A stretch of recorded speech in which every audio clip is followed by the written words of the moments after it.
ನಮಸ್ಕಾರ. ಕಳೆದ 2 ದಿನಗಳಿಂದ ನಾವು DVGಯವರ ಮತ್ತು VCಯವರ ವ್ಯಕ್ತಿ ವಿಚಾರವನ್ನು, ಅವರ ವ್ಯಕ್ತಿತ್ವವನ್ನು, ಅವರ ಅಂತರಂಗವನ್ನು ಪರಿಚಯಿಸಿಕೊಳ್ತಕ್ಕಂತಹ ಪ್ರಯತ್ನದಲ್ಲಿ ತೊಡಗಿದ್ವಿ. ಸಾಮಾನ್ಯ ಮೇಲುಮೇಲಿನ ವಿವರಗಳಿಗಿಂತ ಭಿನ್ನವಾಗಿ ತುಂಬ ಉದಾತ್ತವಾಗಿ ಉನ್ನತವಾಗಿ ಬದುಕಿದ ಮಹನೀಯರನ್ನು ಲಕ್ಷ್ಮೀಶ ತೋಳ್ಪಾಡಿಯವರು ನಮಗೆ ಅಷ್ಟೇ ವಿಶೇಷ ರೀತಿಯಲ್ಲಿ ಪರಿಚಯಿಸ್ತಾ ಇದ್ದಾರೆ. ಇದರ ಮುಂದುವರಿದ ಭಾಗ ಇವತ್ತಿನ ಕಾರ್ಯಕ್ರಮ. ಇವತ್ತು ಮಾಸ್ತಿ ಅಧ್ಯಯನ ಪೀಠ ಮತ್ತು ಮಾಸ್ತಿ ವೆಂಕಟೇಶ ಅಯ್ಯಂಗಾರ್ ಜೀವನ ಕಾರ್ಯಾಲಯ ಟ್ರಸ್ಟ್ ದತ್ತಿಯ ಆಶ್ರಯದಲ್ಲಿ ಮಾಸ್ತಿಯವರನ್ನು ಕುರಿತು, ವ್ಯಕ್ತಿ ವಿಚಾರವನ್ನು ಕುರಿತು ಲಕ್ಷ್ಮೀಶ್ ತೋಳ್ಪಾಡಿಯವರು ಮಾತನಾಡಲಿಕ್ಕಿದ್ದಾರೆ. ಅವರಿಗೆ ತಮ್ಮೆಲ್ಲರ ಪರವಾಗಿ, ದತ್ತಿಯ ಪ್ರಾಯೋಜಕರ ಪರವಾಗಿ ಹೃತ್ಪೂರ್ವಕ ಸ್ವಾಗತವನ್ನು ಕೋರ್ತೇನೆ.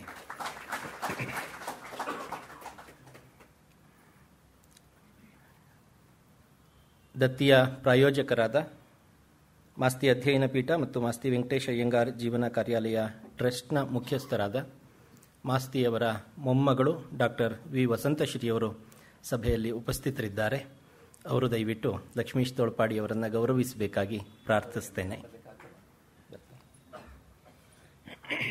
ಬಿಟ್ಟು ಬಿಡದ ಹಾಗೆ, ಬಿಡಕ್ಕಾಗದೇ ಇರೋ ಹಾಗೆ ಮಾಸ್ತಿಯವರ ವಿಷಯಗಳು, ಮಾಸ್ತಿಯವರನ್ನು ಕುರಿತ ಉಲ್ಲೇಖಗಳು ಬಂದುಬಿಟ್ಟಿವೆ.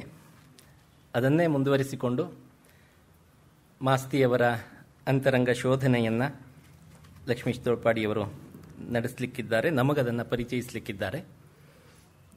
ನಾನು ಪ್ರಾರಂಭದಲ್ಲೇ ಒಂದು ನಿರೀಕ್ಷಣಾ ಜಾಮೀನು ತಗೊಂಡೇನೆ ವೇದಿಕೆ ಹತ್ತಿದ್ದೀನಿ. ಇವತ್ತು ನಿಮ್ಮ ಬಗ್ಗೆ ಮಾತನಾಡಲಿಕ್ಕೆ ಏನೂ ಇಲ್ಲ, ಮಾತನಾಡೋದಿಲ್ಲ ಅಂತ. ಆದರೆ ಯಾವ ಮೂವರು ವ್ಯಕ್ತಿಗಳನ್ನು ನಾವು ಸ್ಮರಿಸ್ತಾ ಇದ್ದೇವೋ ಆ ದಾರಿಯಲ್ಲಿ ಅದೇ ಒಂದು ಮಾನಸಿಕತೆ, ಮನೋಭೂಮಿಕೆಯಲ್ಲಿ ಇದುವರೆಗೂ ಕಾರ್ಯಪ್ರವೃತ್ತರಾಗಿರುವವರು ಲಕ್ಷ್ಮೀಶ್ ತೋಳ್ಪಾಡಿಯವರು. ಹಾಗಾಗಿ ನಮಗೆ ಮೇಲುಮೇಲಿನ ಮಾಹಿತಿಗಳಿಗಿಂತ ಹೊರತಾಗಿ ಈ ಮಹನೀಯರನ್ನು ಅವರು ಇಷ್ಟು ಸುಂದರವಾಗಿ ಪರಿಚಯಿಸೋದಕ್ಕೆ ಸಾಧ್ಯವಾಗ್ತಾ ಇದೆ. ಹಾಗಾಗಿ ಈ ಮೂವರು ಮಹನೀಯರ ಜೊತೆಗೆ ಲಕ್ಷ್ಮೀಶ್ ತೋಳ್ಪಾಡಿಯವರಿಗೂ ಸೇರಿಸಿ ನಾನು ನಮಸ್ಕರಿಸ್ತಾ, ದೂರದ ಪುತ್ತೂರಿನಿಂದ ಈ 3 ದಿನಗಳ ಕಾರ್ಯಕ್ರಮಕ್ಕೋಸ್ಕರವೇ ಆಗಮಿಸಿದ ತೋಳ್ಪಾಡಿಯವರಿಗೆ ಕೃತಜ್ಞತೆಗಳನ್ನು ಸಲ್ಲಿಸ್ತೇನೆ. ಅವರು ಇವತ್ತಿನ ಕಾರ್ಯಕ್ರಮವನ್ನು ಉಪಕ್ರಮಿಸಬೇಕಾಗಿ ಪ್ರಾರ್ಥಿಸ್ತೇನೆ. ಇದಕ್ಕೂ ಮುನ್ನ 2 ಸಣ್ಣ ಪ್ರಕಟಣೆಗಳಿದೆ. ನಾಳೆ ಇದೇ ವೇದಿಕೆಯಲ್ಲಿ ಷಡಜ್ ಅಯ್ಯರ್ ಅವರಿಂದ ಹಿಂದೂಸ್ತಾನಿ ಶಾಸ್ತ್ರೀಯ ಸಂಗೀತ ಕಾರ್ಯಕ್ರಮ ಇದೆ, ಸಂಜೆ 6ರಿಂದ 8 ಗಂಟೆಯವರೆಗೆ. ನಾಡಿದ್ದು ಭಾನುವಾರದಿಂದ 22ನೇ ತಾರೀಕಿನವರೆಗೆ ಆದರಣೀಯ ಬನ್ನಂಜೆ ಗೋವಿಂದಾಚಾರ್ಯರಿಂದ ಉದ್ಧವ ಗೀತೆ ವಿಷಯವಾಗಿ ಉಪನ್ಯಾಸ ಸರಣಿ ನಡೀಲಿಕ್ಕಿದೆ. ಅದೆಲ್ಲವಕ್ಕೂ ತಮ್ಮನ್ನು ಮತ್ತೊಮ್ಮೆ ಹೃತ್ಪೂರ್ವಕವಾಗಿ ಸ್ವಾಗತಿಸ್ತಾ ತೋಳ್ಪಾಡಿಯವರು ಇವತ್ತಿನ ಕಾರ್ಯಕ್ರಮವನ್ನು ಉಪಕ್ರಮಿಸಬೇಕಾಗಿ ಪ್ರಾರ್ಥಿಸ್ತೇನೆ.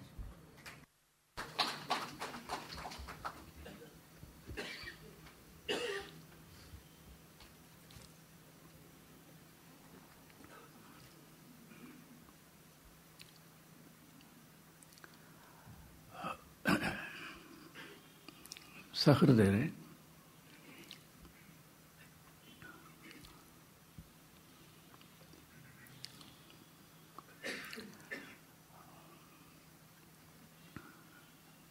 ಇವತ್ತು ನಾನು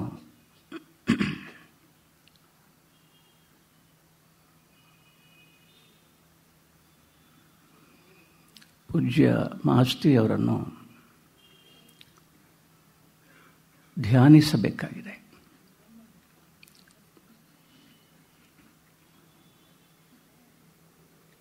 ಆ ಪದ ಅಲ್ಲದೆ ಬೇರೆ ಪದ ಹೇಳುವುದಕ್ಕೆ ಸಾಧ್ಯ ಇಲ್ಲ. ಅವನನ್ನು ಬರೀ ನೆನಪು ಮಾಡಿಕೊಳ್ಳುವುದು ಅಲ್ಲ, ಮಾಸ್ತಿಯವರ ಯೋಚನೆ ಬಂದಾಗಲೆಲ್ಲ ಕನ್ನಡದ ಧ್ಯಾನಾರ್ಹ ವ್ಯಕ್ತಿಗಳು, ಧ್ಯಾನಾರ್ಹ ವ್ಯಕ್ತಿತ್ವ ಅಂತ ಮನಸ್ಸಿಗೆ ಭಾಸವಾಗ್ತದೆ. ಅವರ ಸಾಹಿತ್ಯ ಮತ್ತು ಅವರ ಜೀವನ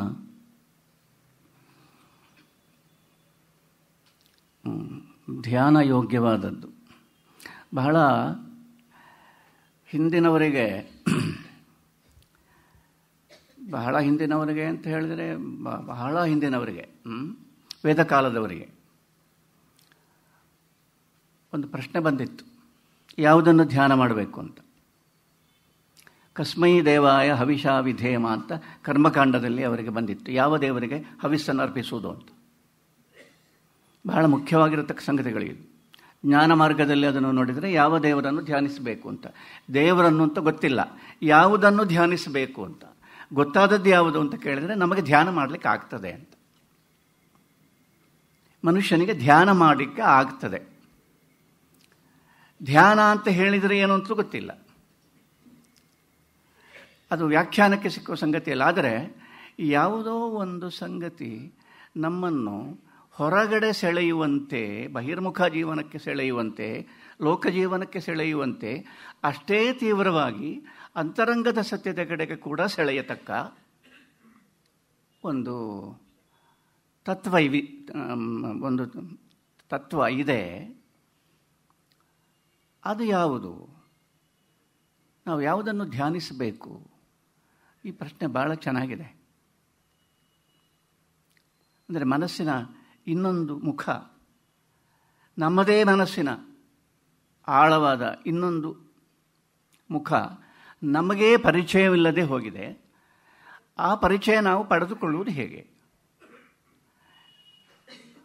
ಬಹಳ ಆಶ್ಚರ್ಯ. ಅಂದರೆ ನಾವು ಯಾವುದನ್ನು ಧ್ಯಾನ ಮಾಡಬೇಕು ಎನ್ನುವುದು ಒಂದು ಧ್ಯಾನವೇ. ಅದು ಯಾವುದೋ ಒಂದು ಪ್ರಶ್ನೆ ಅಲ್ಲ, ಯಾವುದೋ ಒಂದು ಕುತೂಹಲದಿಂದ ಹುಟ್ಟಿದ ಅದು ಯಾವುದು, ಅದನ್ನು ನೋಡಿದರೆ ಇದೇನು ಅಂತ ಕೇಳತಕ್ಕ ಬಹಿರ್ಮುಖವಾದ ಕುತೂಹಲವನ್ನು ತಣಿಸತಕ್ಕ ಪ್ರಶ್ನೆ ಅಲ್ಲ ಅದು. ಯಾವುದನ್ನು ಧ್ಯಾನ ಮಾಡಬೇಕು ಎನ್ನುವುದೇ ಒಂದು ಧ್ಯಾನ, ಅದೇ ಒಂದು ಧ್ಯಾನ. ಬಹಳ ವಿಚಿತ್ರವಾಗಿರ್ತಕ್ಕ ಕೆಲವು ಸಂಗತಿಗಳಲ್ಲಿದ್ದಾವೆ. ಅಂದರೆ ಈ ಪ್ರಕ್ರಿಯೆಗಳು, ಅಂದರೆ ಪ್ರೊಸೆಸ್ ಅಂತ ನಾವು ಕನ್ನಡದಲ್ಲಿ, ಇಂಗ್ಲೀಷಲ್ಲಿ ಏನು ಹೇಳ್ತೇವೆ, ಈಗ ಕನ್ನಡದಲ್ಲಿ ಹೇಳಿದರೂ ಅಡ್ಡಿ ಇಲ್ಲ, ಈಗ ಇಂಗ್ಲೀಷು ಕನ್ನಡ ಎಲ್ಲ ಒಂದೇ ಆಗಿದೆ. ಈ ಪ್ರೋಸೆಸ್ ಅಂತ ಏನು ಹೇಳ್ತೇವೆ, ಪ್ರಕ್ರಿಯೆ ಅಂತ. ಉತ್ಪನ್ನ ಏನು, ಅದರಿಂದ ಆಗತಕ್ಕದ್ದೇನು, ಇನ್ನು ಮುಂದೆ ಏನು ಆಗತಕ್ಕದ್ದು ಎನ್ನುವುದು ಮುಖ್ಯವಲ್ಲ, ಹೇಗೆ ಅದನ್ನು ಪಡೆದೆವು ಅಂತ. ಪಡೆದದ್ದು ಏನು ಎನ್ನುವುದಕ್ಕಿಂತ ಹೆಚ್ಚಿಗೆ ಹೇಗೆ ಪಡೆದೆವು ಅಂತ, ಅದಕ್ಕೆ ಪ್ರೋಸೆಸ್ ಅಂತ ಹೇಳೋದು, ಪ್ರಕ್ರಿಯೆ ಅಂತ ಎಲ್ಲ ಗೊತ್ತಿದ್ದದ್ದೇ ನಿಮಗೆ. ಅದು ಬಹಳ ಮುಖ್ಯ, ಪ್ರೋಸೆಸ್ ಬಹಳ ಮುಖ್ಯ. ಇದನ್ನು ನಾವು ಒಪ್ಪಿದರೆ ಹೇಗೆ ಪಡೆದೆವು, ಏನು ಮಾಡಿದೆವು ಎನ್ನುವುದು ಮುಖ್ಯ. ಅದರಿಂದ ಏನನ್ನು ಪಡೆದೆವು ಎನ್ನುವುದು ಒತ್ತಟ್ಟಿಗಿರಲಿ, ಅದಲ್ಲಿರಲಿ. ಹಾಗೆ ಏನು ಮಾಡಿದೆವು ಎನ್ನುವುದು ಮುಖ್ಯ.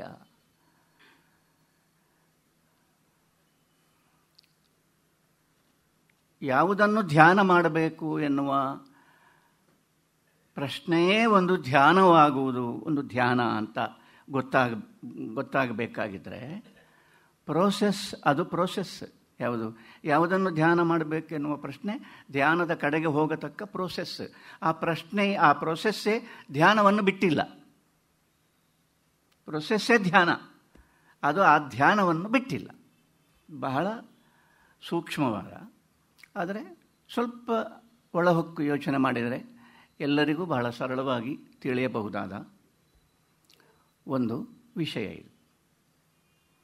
ಮಾಸ್ತಿಯವರು ಎತ್ತಿ ಹಿಡಿದದ್ದು ಇದನ್ನು, ಪ್ರೋಸೆಸ್. ಬಹಳ ಅದ್ಭುತ. ಅಂದರೆ ಪ್ರೋಸೆಸ್ ಅಂದರೆ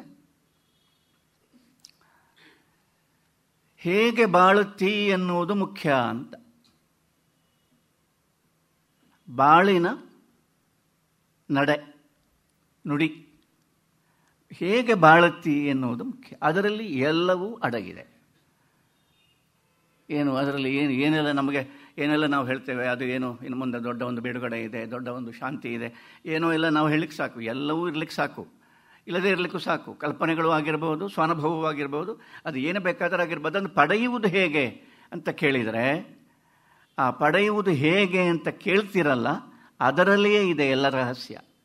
ಯಾವುದು? ಹೇಗೆ ಜೀವನ ಮಾಡ್ತೀರಿ, ಹೇಗೆ ಹೆಜ್ಜೆ ಇಡ್ತೀರಿ, ಏನು ಮಾಡ್ತೀರಿ, ಅನುದಿನದ ಜೀವನ ಹೇಗೆ ನಡೀತದೆ,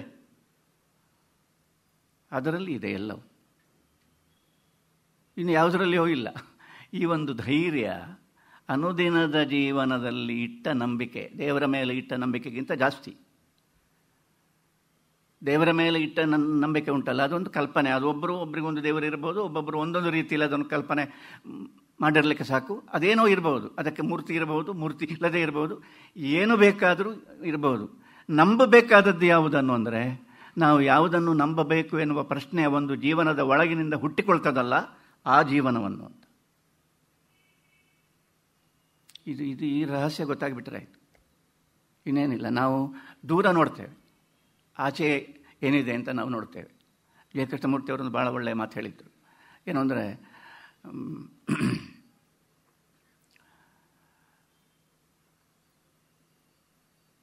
ಮಾಸ್ಟರ್ ಒಬ್ಬ ಅಲ್ಲಿದ್ದಾನೆ, ದಡದ ಆಚೆಗೆ, ಈ ಸಂಸಾರ ಸಾಗರದ ಆಚೆಗೆ ಒಬ್ಬ ಮಾಸ್ಟರ್ ಇದ್ದಾನೆ. ಅವನನ್ನು ಪಡೆಯಬೇಕು ಅಂತ ನಾವು ಬಹಳ ಒದ್ದಾಡ್ತಾ ಇರ್ತೇವೆ. ಆ ಅವನನ್ನು ಪಡೆಯಬೇಕು ಅಂತ ಯೋಚನೆ ಮಾಡ್ತಾನಲ್ಲ ಇಲ್ಲಿ ಇರುವ ಸರ್ವೆಂಟ್, ಇವನನ್ನು ಮರಿತೇವೆ. Servant is important, not the master ಅಂತ. Servant is very important, most important, not the master ಅಂತ. ಯಾರು ಅವನನ್ನು ದೇವರನ್ನು ಪಡೆಯಬೇಕು ಅಥವಾ ಏನೋ ಒಂದು ದೊಡ್ಡ ಸತ್ಯವನ್ನು ಪಡೆಯಬೇಕು ಅಂತ ಇರತಕ್ಕ ಮನಸ್ಸು ಉಂಟಲ್ಲ, ಆ ಮನಸ್ಸು ಮುಖ್ಯ. ಅದೇ ಸತ್ಯ. ಮಾಸ್ತಿಯವರದ್ದು ಹಾಗೆ ಅನುದಿನದ ಜೀವನ, ಅದನ್ನು ಬಿಟ್ಟರೆ ಇಲ್ಲ. ಈ ಒಂದು ಗುಣ ಯಾವುದು, ಈ ಜೀವನಕ್ಕೆ ಕೊಟ್ಟ ಮಹತ್ವ, ಪ್ರಾಧಾನ್ಯ ಅವರು ಯಾವುದಕ್ಕೂ ಕೊಡಲಿಲ್ಲ. ನನಗೆ ಮಾಸ್ತಿಯವರನ್ನು ಓದ್ತಾ ಇದ್ದ ಹಾಗೆ ಲೋಕದಲ್ಲಿ ಪ್ರಚಲಿತವಾಗಿರತಕ್ಕ, ಮಾಸ್ತಿಯವರ ಬಗ್ಗೆ ಪ್ರಚಲಿತವಾಗಿರತಕ್ಕ ಅನೇಕ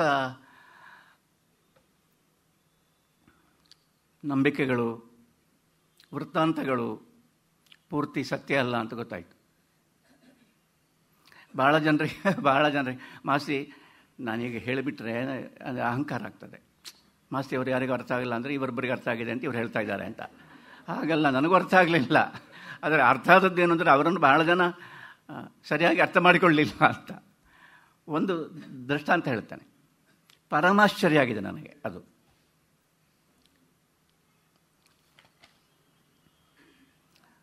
ಜ್ಞಾನಪೀಠ ಪ್ರಶಸ್ತಿ ಮಾಸ್ತಿಯವರಿಗೆ ಬಂತು. ಮಾಸ್ತಿಯವರು ಅದನ್ನು ಸ್ವೀಕರಿಸಿದರು. ಅದೆಲ್ಲ ನಿಮಗೆ ಗೊತ್ತಾಗಿದೆ. ಸ್ವೀಕಾರದಲ್ಲಿ ಜ್ಞಾನಪೀಠ ಪ್ರಶಸ್ತಿ ಸ್ವೀಕಾರ ಮಾಡಿ ಸ್ವೀಕರಿಸಿದವರು ಒಂದು ಭಾಷಣ ಮಾಡಬೇಕಾದದ್ದು ಒಂದು ಪದ್ಧತಿ.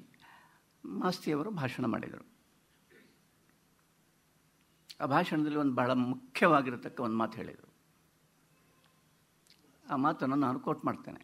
ದಯಮಾಡಿ ಸರಿಯಾಗಿ ಕೇಳಿ. ಸರಿಯಾಗಿ ಕೇಳಿದರೆ ಕೇಳುವುದಿಲ್ಲ ಅಂತಲ್ಲ, ನೀವು ಸರಿಯಾಗಿ ಕೇಳೋದಿಲ್ಲ ಅಂತಲೂ ನಾನು ಹೇಳ್ತಾ ಇರೋದು. ನಾನು ಸರಿಯಾಗಿ ಹೇಳ್ತಾ ಇದ್ದೇನೋ ಇಲ್ಲೋ ಎನ್ನುವ ಸಂಶಯ ನಿಮಗೆ ಬಂದರೆ ಸಾಕು.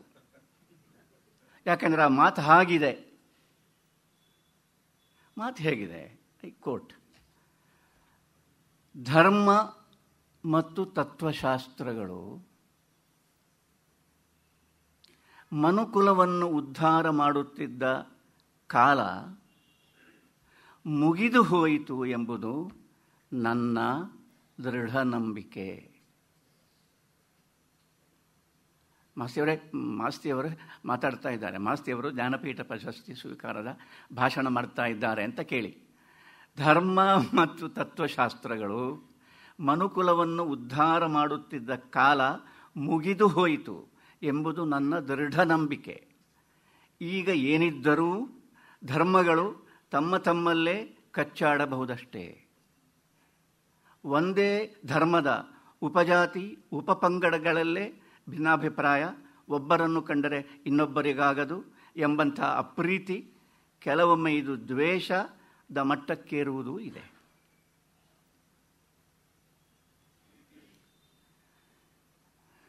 ಆಶ್ಚರ್ಯ ಆಗೋದಿಲ್ವಾ? ಲೋಕದಲ್ಲಿ ಹೇಗೆ ಮಾಸ್ತಿಯವರ ಬಗ್ಗೆ ಹೇಗೆ ಒಂದು ಚಿತ್ರ ಪ್ರಚಲಿತವಾಗಿದೆ ಅಂತ ಹೇಳಿದರೆ, ಧರ್ಮ, ತತ್ವಶಾಸ್ತ್ರ ಇಂಥ ವಿಚಾರಗಳು ಬಂದರೆ ಬಹಳ ಹಳೆಯ ಕಾಲದವರಂತೆ ಮಾಸ್ತಿ ವರ್ತಿಸ್ತಾರೆ ಎನ್ನುವುದು ಬಹಳ ಜನ ಹೇಳಿದ್ದಾರೆ. ಅವರು ನನಗೆ ಕೇಳಿಯೇ ಇಲ್ವೋ ಏನೋ. ಯಾವುದು ಈ ಮಾತನ್ನು ಸರಿ, ಒಬ್ಬರು ಹೇಳಿದ್ದನ್ನು ನಮ್ಮಲ್ಲಿ ಪ್ಯಾರೆಟ್ ಲೈಕ್, ಒಬ್ಬರು ಹೇಳಿದ್ದಾರೆ ಮತ್ತೊಬ್ಬರು ಹೇಳೋದು, ಓದಲಿಕ್ಕಿಲ್ಲ ಮಾಡಲಿಕ್ಕಿಲ್ಲ, ಓದಿದರೂ ಕೂಡ ಮೇಲ್ನೋಟಕ್ಕೆ ಅದನ್ನು ಸರಿಯಾಗಿ ಗಮನಿಸದೆ ಓದುವುದು. ಇದು ಮಾಸ್ತಿಯವರು ಹೇಳಿದ್ದು ಯಾವಾಗ? ಜ್ಞಾನಪೀಠ ಪ್ರಶಸ್ತಿ ಅವರಿಗೆ ಸಿಕ್ಕಿದೆ ಯಾವಾಗ? ನೀ ಪಾಸ್ಟ್ 90. 80 ಅಲ್ಲ, ಅದು 84.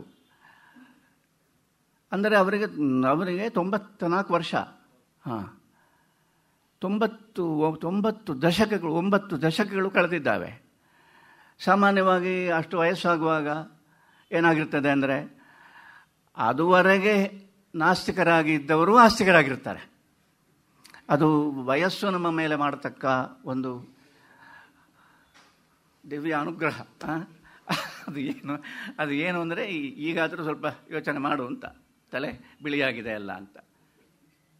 ಮಾಸ್ತಿ ಆಗ ಏನು ಧೈರ್ಯ, ಇದನ್ನು ಹೇಳ್ತೇವೆ, ಅನುದಿನದ ಜೀವನವನ್ನು ಹೇಗೆ ಮಾಡಿದರು ಎನ್ನುವುದರಿಂದ ಉಂಟಾಗತಕ್ಕ ಒಂದು ಧೈರ್ಯ, ಯಾವುದಕ್ಕೂ ಗಂಟು ಬೀಳದೆ ಎಲ್ಲವನ್ನು ಕ್ರಿಸ್ಟಲ್ ಕ್ಲಿಯರ್ ಆಗಿ. ಇಡೀ ನನಗೆ ಮಾಸ್ತಿಯವರ ವ್ಯಕ್ತಿತ್ವವನ್ನು ಒಂದು ಪದದಲ್ಲಿ ಹೇಳಬೇಕು ಅಂತ ಹೇಳಿದರೆ, ಕನ್ನಡದ ಪದಕ್ಕಿಂತ ಇಂಗ್ಲೀಷ್ ಪದ ಬಂದರೆ ನೀವು ನನ್ನನ್ನು ಕ್ಷಮಿಸಬೇಕು. ಕ್ಲಾರಿಟಿ, ಕ್ಲಿಯರ್, ಶುಭ್ರತೆ, ವಿಚಾರ ಶುಭ್ರತೆ. ಕ್ಲಾರಿಟಿ, ವಿಷದತೆ, ಮೂರ್ಛ, ವಿಷದತೆ ಅಂದರೆ ವೈಷದ್ಯ. ಇದು ಏನು? ಕ್ಲಿಯರ್ ಆಗಿರುವುದು. All is clear to him, ಹೀಗೆ ಅಂತ. ಈ ಒಂದು ಕ್ಲಾರಿಟಿ ಉಂಟಲ್ಲ, ಇದು ಬಹಳ ಅಪೂರ್ವವಾಗಿರತಕ್ಕ ಒಂದು ಗುಣ. ಕ್ಲಾರಿಟಿ ಅಂತ ಹೇಳಿದರೆ ಬರೀ ಅದು ಪ್ರಜ್ಞೆಯ ಒಂದು ವಿಕಾಸ ಮಾತ್ರ ಅಲ್ಲ, ಅದು ಅನುದಿನದ ಜೀವನದಲ್ಲಿ ನೋಡಬೇಕಾದದ್ದನ್ನು, ನೋಡಬಾರದ್ದನ್ನು ನಾನು ನೋಡಲೇಬೇಕಾದದ್ದು ಎನ್ನುವ ದೃಷ್ಟಿಯಿಂದ ನೋಡಿ ಪಡೆದುಕೊಂಡಂತಹ ದೃಷ್ಟಿ ವೈಶಾಲ್ಯ. ಇದು ಕ್ಲಿಯರ್. ಯಾರಾದರೂ 90ರ ವಯಸ್ಸಿನಲ್ಲಿ ಮತ್ತು ಧರ್ಮ ಮತ್ತು ತತ್ವಶಾಸ್ತ್ರ ಇವುಗಳೆಲ್ಲ ಬಹಳ ಉಚ್ಚತರವಾಗಿರತಕ್ಕ ಒಂದು ವಾಂಗ್ಮಯ, ಇದು ಮನುಷ್ಯರ ಮನಸ್ಸಿನ ವಿಕಾಸಕ್ಕೆ ಅತ್ಯಗತ್ಯವಾದದ್ದು ಎನ್ನುವುದನ್ನು ತಿಳಿದು ಈಗ ನಮ್ಮ ಕಣ್ಣ ಮುಂದೆ ಅದು ಪಡೆದಿರತಕ್ಕ ದುರವಸ್ಥೆಯನ್ನು ನೋಡಿ ಅದಕ್ಕೆ ಪ್ರತಿಕ್ರಿಯೆ ಮಾಡತಕ್ಕ ಒಂದು ಧೈರ್ಯ ಉಂಟಲ್ಲ, ಎಷ್ಟು ಹೊಸ ನನಗೆ ಕಾಣ್ತದೆ. ಇಂಥ ಮುದುಕರೇ ನಮ್ಮನ್ನು ಕಾಪಾಡಬೇಕಷ್ಟೇ ಅಂತ. ಏನು ಅಂದರೆ ಹೆದರಿಕೆ ಇಲ್ಲ ನೋಡಿ. ಧೈರ್ಯ ಎನ್ನುವ ಪದ ಇದೆ, ಆ ಪದದ ಮೂಲ ಧೀರ ಅಂತ. ಧೀರ ಅಂದರೆ, ಧೀರ ಅಂತ ಹೇಳಿದರೆ ಪೆಟ್ಟು ಮಾಡಲಿಕ್ಕೆ ಹೋಗ್ತಾನೆ ಅಂತಲ್ಲ, ಧಿಯಾರಮಂತೆ ಅಂತ, ಧೀಮಂತ ಅಂತ. ಅವನಿಗೆ ವಿಷಯಗಳು ಸ್ಪಷ್ಟವಾಗಿವೆ. ಸ್ಪಷ್ಟವಾದದ್ದರಿಂದ ತನಗೆ ಸ್ಪಷ್ಟವಾದ ವಿಷಯದಲ್ಲಿ ಸ್ಪಷ್ಟವಾದ ಹೆಜ್ಜೆ ಇಕ್ಕುವ ಧೈರ್ಯ ಅವನಿಗೆ ಇದೆ. ಅದನ್ನು ಅವನು ಮಾಡಿಯೇ ಮಾಡ್ತಾನೆ. ಮತ್ತು ಅದಕ್ಕೆ ಯಾವ ದಾಕ್ಷಿಣ್ಯವೂ ಇಲ್ಲ. ಮಾಸ್ತಿಯವರು ಇಷ್ಟು ಮೃದು, ಇಷ್ಟು ಕೋಮಲ, ಅದು ಎಲ್ಲರಿಗೂ ಗೊತ್ತಿದೆ. ಎಷ್ಟು ಅಂದರೆ ಅಷ್ಟು. ಅವರು ಎಷ್ಟು ಗಟ್ಟಿ ಅಂತ ಯಾರಿಗೂ ಗೊತ್ತಿಲ್ಲ. ಅವನು ಏನು ಅಂದರೆ, ಅದು ಒಂದು ನಿಲುವನ್ನು ಅವರು ತಳೆದರೆ ಅದರಿಂದ ಅವರನ್ನು ನೀವು ಬಿಡಿಸಲಿಕ್ಕೆ ಅಥವಾ ನಿಮ್ಮ ನಿಲುವಿಗೆ ಅವರನ್ನು ಸೆಳೆದುಕೊಳ್ಳುವುದಕ್ಕೆ ಸಾಧ್ಯವೇ ಇಲ್ಲ. ಅದು ಅಷ್ಟು ಯೋಚನೆ ಮಾಡಿ ತಿಳಿದು ಅವರು ತಳೆದಿರತಕ್ಕ ಒಂದು ನಿರ್ಣಯ ಅದು. ಇದು ಮಾಸ್ತಿ. ಹಾಗಾದರೆ ಧರ್ಮ ವಿಜ್ಞಾನವೂ ಅಷ್ಟೇ ಅಂತ ಹೇಳ್ತಾರೆ. ಯಾವುದು? ತತ್ವಶಾಸ್ತ್ರ ದರ್ಶನಗಳ ಬಗ್ಗೆ ಮಾತ್ರ ಅಲ್ಲ, ಮತ್ತೇನು, ವಿಜ್ಞಾನಗಳ ಬಗ್ಗೆಯೂ ಈ ಮಾತು ನಿಜ. ವಿಜ್ಞಾನವೂ ಅಷ್ಟೇ. ಏನು? ಅದು ಕೂಡ ಅದು ಲೋಕ ಹಿತವನ್ನು ಅದು ಸಾಧಿಸ್ತದೆ ಎನ್ನುವುದಕ್ಕೆ, ಪ್ರಜ್ಞೆಯ ವಿಕಾಸವನ್ನು ಲೋಕಹಿತವನ್ನು ಸಾಧಿಸುವುದಕ್ಕೆ ಯೋಗ್ಯವಾಗುವಂತೆ ಮಾಡ್ತದೆ ಅಂತ ಹೇಳುವುದಕ್ಕೂ ಸಾಧ್ಯ ಇಲ್ಲ. ಹಾಗಾದರೆ ಮತ್ತೆ ಯಾವುದು ಹಾಗಾದರೆ? ಧರ್ಮವನ್ನು ಬಿಡಬೇಕಷ್ಟೇ, ಮಾಸ್ತಿ ಹೇಳಿದ್ದು. ವಿಜ್ಞಾನವನ್ನು ಸಂದೇಹಿಸಬೇಕಷ್ಟೇ, ದಾರಿ ಇಲ್ಲ ಬೇರೆ. ಹಾಗಾದರೆ ಮತ್ತೆ ಯಾವುದು? ಸಾಹಿತ್ಯ. That's great. ಮತ್ತು ಒಂದು ದಾರಿ ಬೇಕಲ್ಲ? ಏನು ಒಂದು ದಾರಿ, ನಾವು ಒಂದು ದಾರಿ ಹಿಡಿಬೇಕಲ್ಲ? ದಾರಿ ಯಾವುದು? ಆ ದಾರಿ ಸಾಹಿತ್ಯ. ಸಾಹಿತ್ಯ ಈಗ ಮಾಡಬೇಕಾದದ್ದು ಇದು. ಧರ್ಮ ಯಾವುದನ್ನು ಮಾಡುವುದಕ್ಕೆ ಹೊರಟು ಸೋತಿತೋ, ವಿಜ್ಞಾನ ಯಾವುದನ್ನು ಮಾಡುವುದಕ್ಕೆ ಹೊರಟು ಇನ್ನೊಂದು ಉತ್ಪಾತವನ್ನು ಮಾಡಿತೋ, ಇದು ಎರಡನ್ನು ನೋಡಿ, ಇದು ಎರಡರ ಉತ್ತಮಾಂಶಗಳನ್ನು ಒಳಗೊಂಡು ಸಾಹಿತ್ಯ ಮಾನವ ಹಿತದ ಕೆಲಸವನ್ನು ಮಾಡಬೇಕಾಗಿದೆ. ಮಾಸ್ತಿ ಅವರಿಗೆ ಈ ಮಾತನ್ನು ಹೇಳುವ ಧೈರ್ಯ ಬಂದದ್ದು ಅಂದರೆ ಅವರು ಪ್ರಾರಂಭ ಮಾಡಿದ್ದು ಅವರ ಜೀವನವನ್ನು ಹಾಗೆ. ಅವರೊಂದು ಕಡೆ ಇದ್ದಾರೆ, ಏನಂದರೆ 1921 ಅಂದರೆ ಮಾಸ್ತಿಯವರಿಗೆ 30 ವರ್ಷ ಇದ್ದಾಗ, ಏರು ಜೌವನ 30 ವರ್ಷ ಇದ್ದಾಗ, ಬೇಲೂರಿನಲ್ಲಿ ಚನ್ನಕೇಶವ ದೇವಾಲಯವನ್ನು ಅವರು ಚಿಕ್ಕಮಗಳೂರಿನಲ್ಲಿ DC ಆಗಿದ್ದರು. ಆವಾಗ ಬೇಲೂರಿನ ಚನ್ನಕೇಶವ ದೇವಾಲಯವನ್ನು ಅವರು ಸಂದರ್ಶಿಸಿದಾಗ ಅಲ್ಲಿ ಒಂದು ವಿಶೇಷವಾಗಿರತಕ್ಕ ಅನುಭವ ನನಗೆ ಉಂಟಾಯಿತು ಅಂತ ಬರೀತಾರೆ. ಬಹಳ ವಿಶೇಷವಾಗಿರತಕ್ಕ ಒಂದು ಅನುಭವ ಉಂಟಾಯಿತು. ಯಾವುದು? ದೇವರನ್ನೇ ಕಂಡ ಹಾಗಾಯಿತು ಅಂತ, ಆತ್ಮಾನುಭವ ಉಂಟಾದಾಗ ಆಯಿತು ಅಂತ. ಅಂಥ ವಿಷಯಗಳನ್ನೆಲ್ಲ ಖಚಿತವಾಗಿ ಹೇಳುವುದಕ್ಕೆ ಸಾಧ್ಯ ಇಲ್ಲ. ಯಾಕೆಂದರೆ ಅದು ಬಹಳ ಆಂತರಂಗಿಕವಾಗಿರತಕ್ಕ ಸಂಗತಿ. ಖಚಿತವಾಗಿ ಹೇಳಲಿಕ್ಕೆ ಸಾಧ್ಯ ಇಲ್ಲ. ಆದರೆ ಒಂದು ವಿಶೇಷ, ನಮ್ಮ ಸಂಸ್ಕೃತಿ ಬಹಳ ದೊಡ್ಡ ಒಂದು ಧೋರಣೆಯನ್ನು ತನ್ನ ಒಳಗೆ ಇಟ್ಕೊಂಡಿದೆ. ಲೋಕಹಿತದ ಒಂದು ಬಹಳ ದೊಡ್ಡ ಧೋರಣೆಯನ್ನು ತನ್ನ ಒಳಗಡೆ ಇಟ್ಕೊಂಡಿದೆ. ಅದನ್ನು ಸಾಧಿಸುವುದಕ್ಕೋಸ್ಕರ ಅದು ಕಲೆ ಮತ್ತು ಸಾಹಿತ್ಯ, ಸಂಗೀತ ಇತ್ಯಾದಿಗಳ ಮಾರ್ಗವನ್ನು ಹಿಡಿದಿದೆ ಎನ್ನುವ ಒಳನೋಟ ಚನ್ನಕೇಶವ ದೇವಾಲಯದಲ್ಲಿ ಮಾಸ್ತಿಯವರಿಗೆ ಉಂಟಾಯಿತು. ಚನ್ನಕೇಶವ ದೇವಾಲಯದಲ್ಲಿ ಉಂಟಾಯಿತು ಅಂತ ಹೇಳಿದರೆ ಅದರ ತಾತ್ಪರ್ಯ ಎಂಥದ್ದು ಅಂದರೆ, ಭಾರತೀಯ ಕಲೆಗಳು ಯಾವುದನ್ನು ಉದ್ದೇಶಿಸಿವೆ ಎನ್ನುವುದು ಅರ್ಥ ಆಯಿತು ಅಂತ.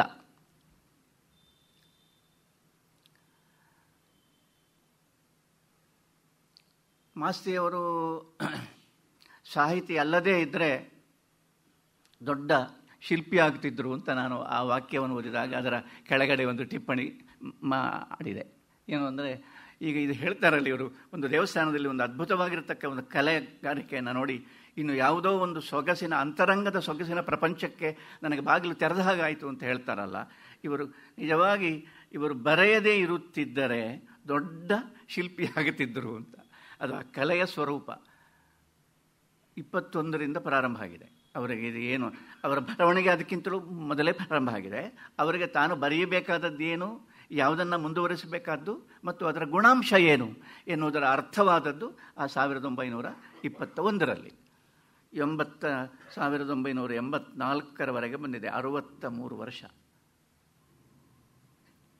ಅವರು ಜ್ಞಾನಪೀಠ ಪ್ರಶಸ್ತಿ ಸ್ವೀಕಾರ ಮಾಡಿದ 74ರಲ್ಲಿ. ಅಂದರೆ 63 ವರ್ಷ ಅವರು ಈ ಒಂದು ವಿಷಯದ ಕುರಿತು, ಸಾಹಿತ್ಯ ಮತ್ತು ಕಲೆ ಮನುಷ್ಯನ ಮನಸ್ಸಿನ ಮೇಲೆ ಅತ್ಯಂತ ತೀವ್ರವಾಗಿ ಪರಿಣಾಮವನ್ನು ಮಾಡತಕ್ಕಂತಹ ಮಾಧ್ಯಮಗಳಾದದ್ದರಿಂದ ಅದು ಮಾಡಬೇಕಾದ ಕೆಲಸ ಏನು ಎನ್ನುವುದರ ಬಗ್ಗೆ ಒಂದು ಕ್ಲಾರಿಟಿ.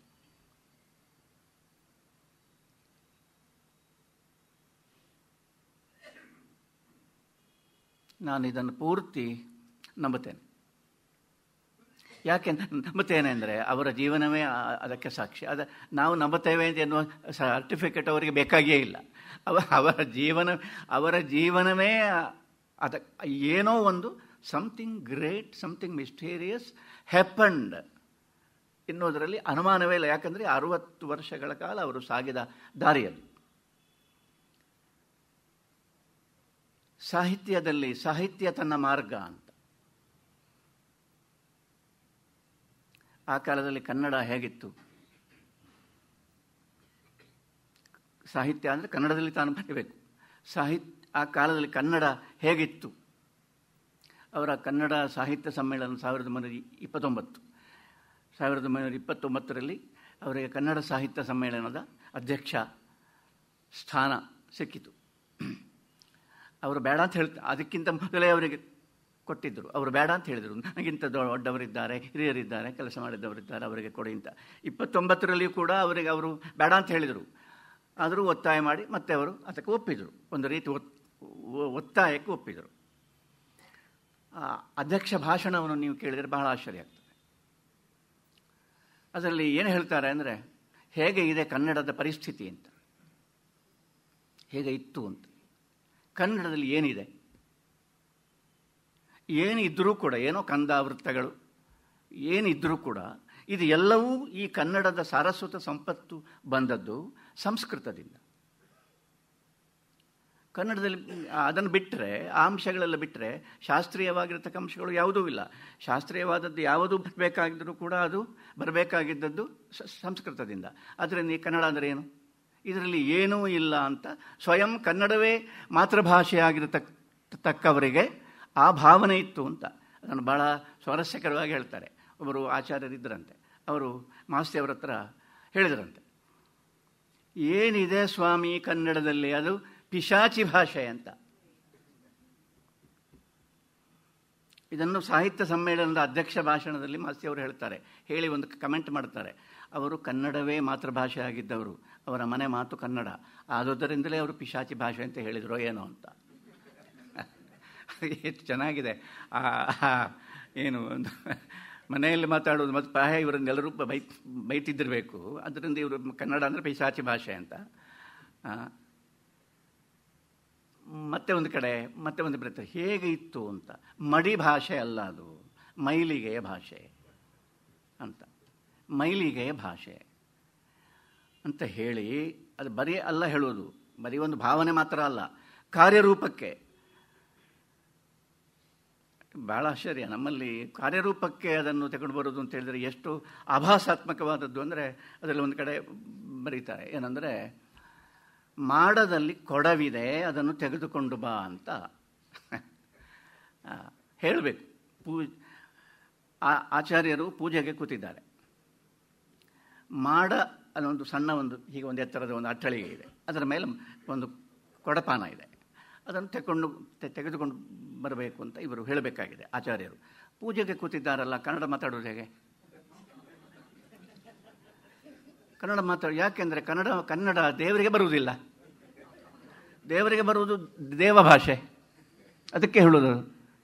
ಆದ್ದರಿಂದ ಅದನ್ನು ಏನು, ಅದು ಬಹಳ ಅದ್ಭುತ. ಅದನ್ನು ನಿಮಗೆ ನಾನು ಕೇಳಿಸಬೇಕು, ಅದು ಆ ಭಾಷೆ.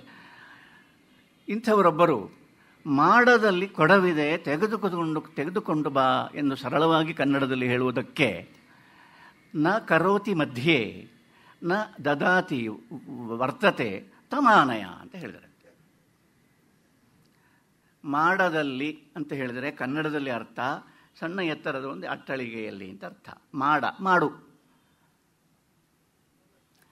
ಅದನ್ನು ನೀವು ಮಾಡದಲ್ಲಿ ಅಂತ ಹೇಳಿದರೆ, ಅದನ್ನು ಸಂಸ್ಕೃತದಲ್ಲಿ ಕ್ರಿಯಾಪದವಾಗಿ ಹೇಳುವಾಗ, ಕ್ರಿಯಾರ್ಥದಲ್ಲಿ ಹೇಳುವಾಗ ನ ಕರೋತಿ ಮಧ್ಯೆ ಅಂತ, ಮಾಡದಲ್ಲಿ ಅಂತ, ನ ಕರೋತಿ ಮಧ್ಯೆ, ಮಾಡದಲ್ಲಿ.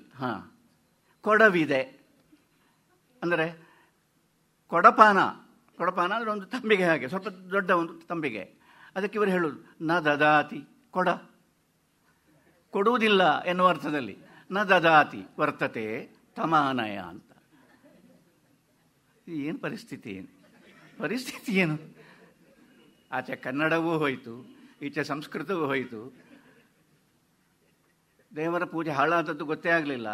ಆದರೆ ದೇವರಿಗೆ ನಿಜವಾಗಿ ದೇವರಲ್ಲಿ ಎಲ್ಲ ರಸ ಇದೆ. ಭಕ್ತರು ದೇವರಲ್ಲಿ ಎಲ್ಲ ರಸಗಳನ್ನು, ಶೃಂಗಾರವನ್ನು ಕಾಣ್ತಾರೆ, ಕರುಣೆಯನ್ನೆಲ್ಲ ಹೇಗೂ ಕಾಣ್ತಾರೆ. ಹಾಸ್ಯ ಒಂದಿಲ್ಲ, ಈಗ ಬಂತು. ಅದು ಏನು ಅಂದರೆ ಬಹಳ ವಿಚಿತ್ರವಾಗಿರತಕ್ಕ ಸಂಗತಿ ಇದು. ಹೇಗೆ ಇತ್ತು ಅಂತ ಕನ್ನಡದಲ್ಲಿ ಬರೀಬಾರದು ಅಂದರೆ, ಕನ್ನಡದಲ್ಲಿ ಏನೂ ಇಲ್ಲ ಅಂತ. ಇದು ಎಷ್ಟು ಅತಿರೇಕಕ್ಕೆ ಹೋಗಿತ್ತು ಅಂದರೆ, ಇಂಗ್ಲೀಷನ್ನು ಮಾತೃಭಾಷೆಯ ಹಾಗೆ ಮಾಡುವುದು ಹೇಗೆ ಅಂತ ಒಬ್ಬರು ವಿದ್ವಾಂಸರು ಯೋಚನೆ ಮಾಡಿದರಂತೆ. ಕನ್ನಡದ ಮಕ್ಕಳಿಗೆ ಇಂಗ್ಲೀಷನ್ನು ಮಾತೃಭಾಷೆಯಂತೆ ಮಾಡಿಬಿಟ್ಟರೆ ಆಗ ಸಮಸ್ಯೆಯೇ ಇಲ್ಲ. ಅದು ಮಾಡುವುದು ಹೇಗೆ? ಅದು ಮಾಡಬೇಕಾಗಿದ್ದರೆ ಅದಕ್ಕೆ ಒಂದು ಉಪಾಯ ಇದೆ. ಅದೇನು? ಬಹಳ ಕ್ರಮಪ್ರಕಾರವಾಗಿ, ವ್ಯವಸ್ಥಾತ್ಮಕವಾಗಿ, ಬಹಳ ಕ್ರಮಪ್ರಕಾರವಾಗಿ ಯೋಚನೆ ಮಾಡಿದರಂತೆ. ಇಂಗ್ಲೆಂಡಿನಿಂದ ಲೇಡಿ ಟೀಚರ್ಸ್ಗಳನ್ನು ಬರಲಿಕ್ಕೆ ಹೇಳಬೇಕು, ಇಂಗ್ಲೆಂಡಿನಿಂದ. ಅದಕ್ಕೆ ಸರ್ಕಾರ ಸಹಾಯ ಮಾಡಬೇಕು. ಇಲ್ಲಿ ಶಾಲೆಗಳನ್ನು ತೆರೆಯಬೇಕು. ಈ ಮಕ್ಕಳಿಗೆ ಚಿಕ್ಕಂದಿನಿಂದಲೇ, 1ನೇ ಕ್ಲಾಸಿನಿಂದಲೇ ಲೇಡಿ ಟೀಚರ್ಗಳು ಇಂಗ್ಲೀಷ್ ಪಾಠ ಮಾಡಿ ಸ್ಪಷ್ಟ ಸರಿಯಾದ ಇಂಗ್ಲೀಷರು ಹೇಗೆ ಇಂಗ್ಲೀಷನ್ನು ಉಚ್ಚಾರ ಮಾಡುತ್ತಾರೋ ಅದೇ ರೀತಿಯಲ್ಲಿ ಕನ್ನಡದ ಮಕ್ಕಳ ನಾಲಿಗೆ ಹೊರಳುವ ಹಾಗೆ ತಯಾರು ಮಾಡಿ ಮತ್ತೆ ಮೆಲ್ಲಗೆ ವಿಶೇಷವಾಗಿರತಕ್ಕ ಇಂಗ್ಲೀಷನ್ನು ಕಲಿಸ್ತಾ ಇಡೀ ಕನ್ನಡ ಮಕ್ಕಳನ್ನು ಇಂಗ್ಲೀಷ್ ಮಕ್ಕಳ ಹಾಗೆ ಮಾಡಬೇಕು. ಬಹಳ ಒಂದು ನಮ್ಮಲ್ಲಿ, ನಮ್ಮ ಶಾಸ್ತ್ರಗಳಲ್ಲಿ ಒಂದು ಮಾತಿದೆ, ಮಾನಸ ಪುತ್ರ ಅಂತ. ಒಂದು ಈಗ ದೈಹಿಕ ಪುತ್ರರೇ ಸರಿ, ಔರಸ ಪುತ್ರರು ಸರಿ, ಅದು ಸರಿ. ಅದರ ಒಟ್ಟಿಗೆ ಔರಸ ಪುತ್ರರಲ್ಲದೆ ಮಾನಸ ಪುತ್ರರು ಅಂತ ಅಂದರೆ ಅವರ ಹಾಗೆಯೇ ಇವರಿದ್ದಾರೆ. ಔರಸ ಪುತ್ರರು ಅಪ್ಪನ ಹಾಗೆ ಅಮ್ಮನ ಹಾಗಿರ್ತಾರೆ. ಹಾಗೆಯೇ ಔರಸ ಪುತ್ರರಲ್ಲದೆ ಮಾನಸ ಪುತ್ರರನ್ನು ತಯಾರು ಮಾಡುವಂಥ ಒಂದು ಯೋಚನೆ ಅದು.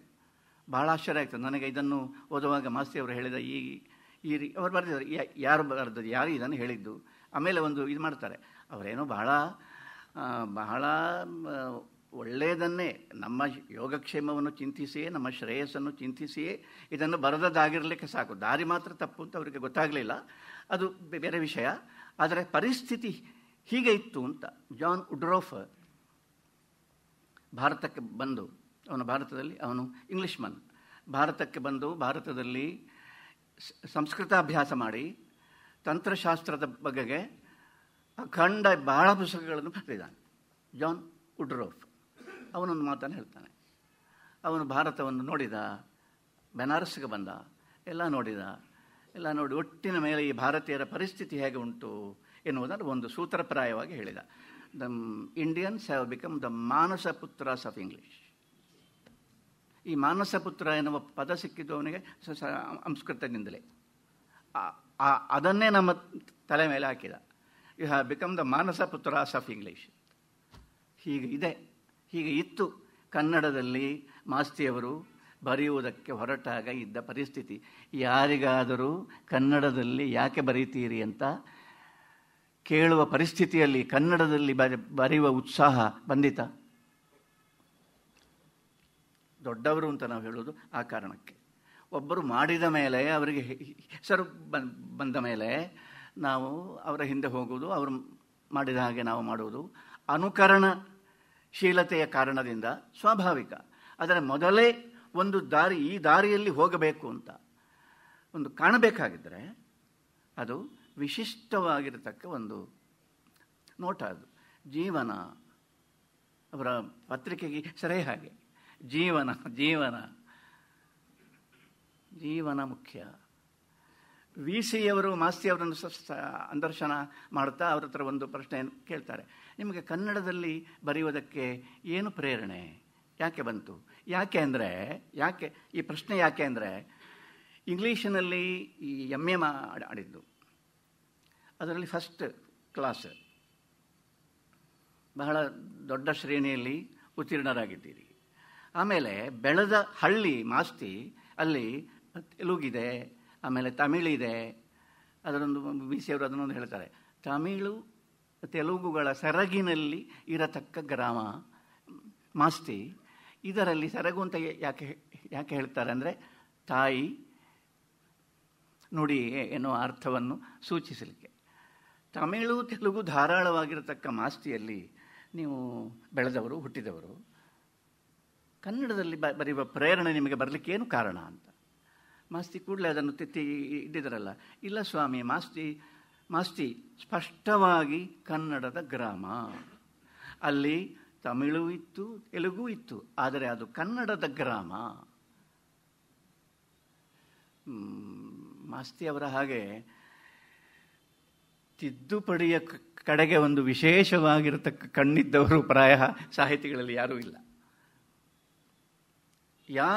ಯಾರು ಹೇಳಿದರೂ ಕೂಡ ಅದಕ್ಕೆ ಅದು ಸಹಜವಾಗಿದ್ದರೂ ಅದರಲ್ಲಿ ಒಂದು ಅವರು ಇಚ್ಛಿಸದೇ ಇದ್ದ ಒಂದು ಅರ್ಥ ವಾಕ್ಯದಿಂದ ನಮಗೆ ಉಂಟಾಗುವುದಾಗಿದ್ದರೆ ಅವರದನ್ನು ಹಾಗಲ್ಲ ಅದನ್ನು ಮೊದಲು ಕನ್ನಡದ ಗ್ರಾಮ ಅಂತ ಹೇಳಿ, ಮತ್ತೆ ಅಲ್ಲಿ ತಮಿಳು ತೆಲುಗು ಎಲ್ಲ ಇತ್ತು ಅಂತ ಹೇಳಿ. ಕನ್ನಡದ ಗ್ರಾಮವಾದದ್ದರಿಂದ ನಾನು ಕನ್ನಡದ ಗ್ರಾಮದಲ್ಲಿ ಹುಟ್ಟಿದವನು.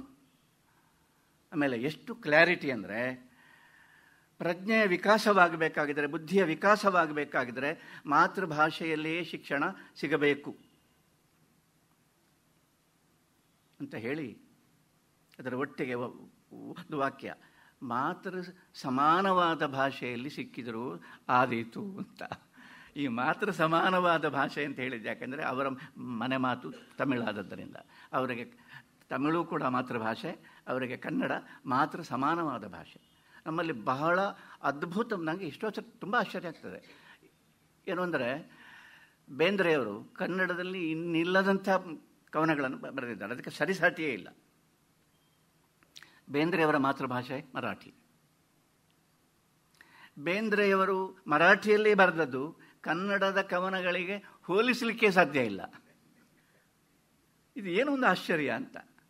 ವೀನಿಂಗ್ ಕೆಲವು ಸರ್ತಿ ತಾಯಿಯ ಒಟ್ಟಿಗೆ ಇದ್ದು ಆಮೇಲೆ ಎದೆ ಹಾಲನ್ನು ಬಿಡಿಸ್ತಾರಲ್ಲ, ಅದು ಸೃಷ್ಟಿಶೀಲತೆಗೆ ಮೂಲವೋ ಏನು ಅಂದರೆ ಆ ಒಂದು ಕೋಲಾಹಲ ಆಗ್ತದಲ್ಲ ಒಂದು ಸಲ ಮನಸ್ಸಿನಲ್ಲಿ. ಒಂದು ಸಿಗಬೇಕಾದ್ದು ಸಿಕ್ಕಲಿಲ್ಲ, ಇಷ್ಟವರೆಗೆ ಸುಲಭದಲ್ಲಿ ಸಿಗ್ತಾ ಇದ್ದದ್ದು ಸಿಕ್ಕಲಿಲ್ಲ, ಇನ್ನೇನೋ ಒಂದು ಅಂತ ಈ ಒಂದು ರೀತಿಯ ಒಂದು ತಲ್ಲಣ, ಒಂದು ತುಮಲ ನಮ್ಮ ಒಳಗಡೆ ಉಂಟಾಗದೇ ಇದ್ದರೆ ಸೃಷ್ಟಿ ಉಂಟಾಗುವುದೇ ಇಲ್ಲ. ಹಾಗೆ ಬೇಂದ್ರೆಯವರು ಹಾಗೆ. ಡಿ ವಿ ಜಿಯವರ ಕನ್ನಡ ಅತ್ಯುತ್ಕೃಷ್ಟವಾಗಿರತಕ್ಕ ಕನ್ನಡ, ಭಾಳ ಶಾಸ್ತ್ರೀಯವಾಗಿರತಕ್ಕ ಕನ್ನಡ. ಡಿ ವಿ ಜಿಯವರ ಮಾತೃಭಾಷೆಯು ತಮಿಳು ಮತ್ತು ಅವರ ಪರಿಸರದ ಭಾಷೆ ಕೂಡ ತೆಲುಗಿನ ಒಟ್ಟಿಗಿನ ಕನ್ನಡ. ಅದು ಬರೀ ಕನ್ನಡ ಅಲ್ಲ, ಬರೆದದೆಲ್ಲ ಇಂಗ್ಲೀಷಿನಲ್ಲಿ ಮತ್ತು ಕನ್ನಡದಲ್ಲಿ. ಅದು ಹೇಗಿದೆ, ಹವಳ, ಅದು ಮುತ್ತು, ಅಷ್ಟು ಚೆನ್ನಾಗಿದೆ ಅದು. ಇದು ಹೇಗೆ ಉಂಟಾಯಿತು? ಇದು ಅನಕೃಷ್ಣರು ಹೇಳ್ತಿದ್ರಂತೆ, ಇವರು ಯಾರು ಕನ್ನಡಿಗರಲ್ಲ, ಕನ್ನಡಿಗ ಸಾಹಿತಿಗಳು ಇರುವುದು ನಾವಿಬ್ಬರೇ, ಕುವೆಂಪು ಮತ್ತು ನಾನು ಅಂತ. ಯಾರು ಅನಕೃಷ್ಣ ಹೇಳ್ತಿದ್ರಂತೆ. ಡಿ ವಿ ಜಿಯವರಾಗಲಿ, ಮಾಸ್ತಿಯವರಾಗಲಿ, ಪುತಿನ ಆಗಲಿ, ಆಮೇಲೆ ಬೇಂದ್ರೆಯವರಾಗಲಿ, ದೊಡ್ಡ ದೊಡ್ಡ ಸಾಹಿತಿಗಳೆಲ್ಲ ಇವರದ್ದು ಯಾರು ಕನ್ನಡಿಗರಲ್ಲ. ಭಾಳ ಚೆನ್ನಾಗಿದೆ ಅದು. ಸೊ ಕನ್ನಡದ ಒಂದು ದೊಡ್ಡ ಭಾಗ್ಯ, ಅದೊಂದು ಆಕರ್ಷಣೆ. ಅದು ಪ್ರಾಯ ಉಳಿದ ಭಾಷೆಗಳಲ್ಲಿ ಹೇಗೋ ನನಗೆ ಗೊತ್ತಿಲ್ಲ, ಹೀಗಿರ್ಲಿಕ್ಕಿಲ್ಲ ಅಂತ ನನಗೆ ಕಾಣುತ್ತದೆ. ಏನಂದರೆ, ಇದೇನು ಕನ್ನಡವನ್ನು ಬೆಳೆಸಿದವರೆಲ್ಲರೂ ಕೂಡ ಕನ್ನಡವನ್ನು ಮಾತೃಭಾಷೆ ಎಂದು ಆಯ್ಕೆ ಮಾಡಿದವರು.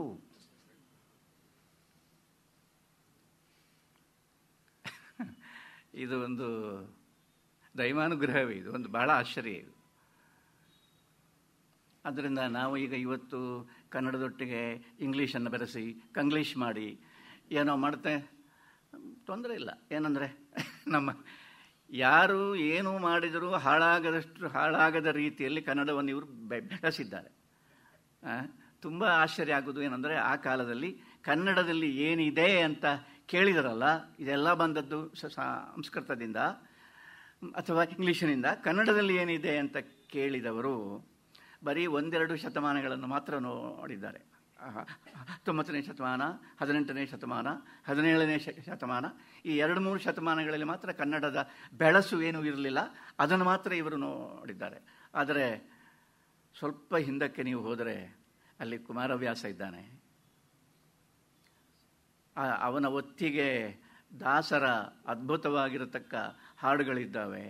ಅದಕ್ಕಿಂತಲೂ ಹಿಂದೆ ಮತ್ತೆ 1-2 ಶತಮಾನ ಹಿಂದೆ ನೀವು ಹೋದರೆ 12ನೇ ಶತಮಾನ ಇದೆ.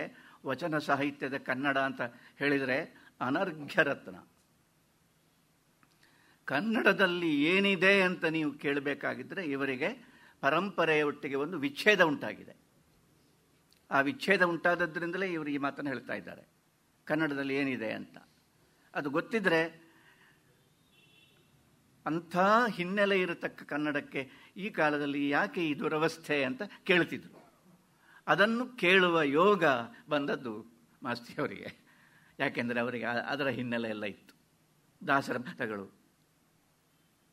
ವಿ ಸಿ ಅವರು ಒಟ್ಟಿಗೆ ಮಾತಾಡ್ತಾ ಅವರು ಹೇಳ್ತಾರೆ, ದಾಸರ ಪದಗಳ ರೀತಿಯಲ್ಲಿ ನೀವು ಅವರು ಮೊದಲು ಕೆಲವು ಪದ್ಯಗಳನ್ನು ಬರೆದಿದ್ದಾರೆ. ಭಿನ್ನಪ ಅಂತ, ಭಿನ್ನಹ ಅಂತಲೋ ಭಿನ್ನಪ ಅಂತಲೋ ಮೊದಲನೇ ಕವನ ಸಂಕಲನ.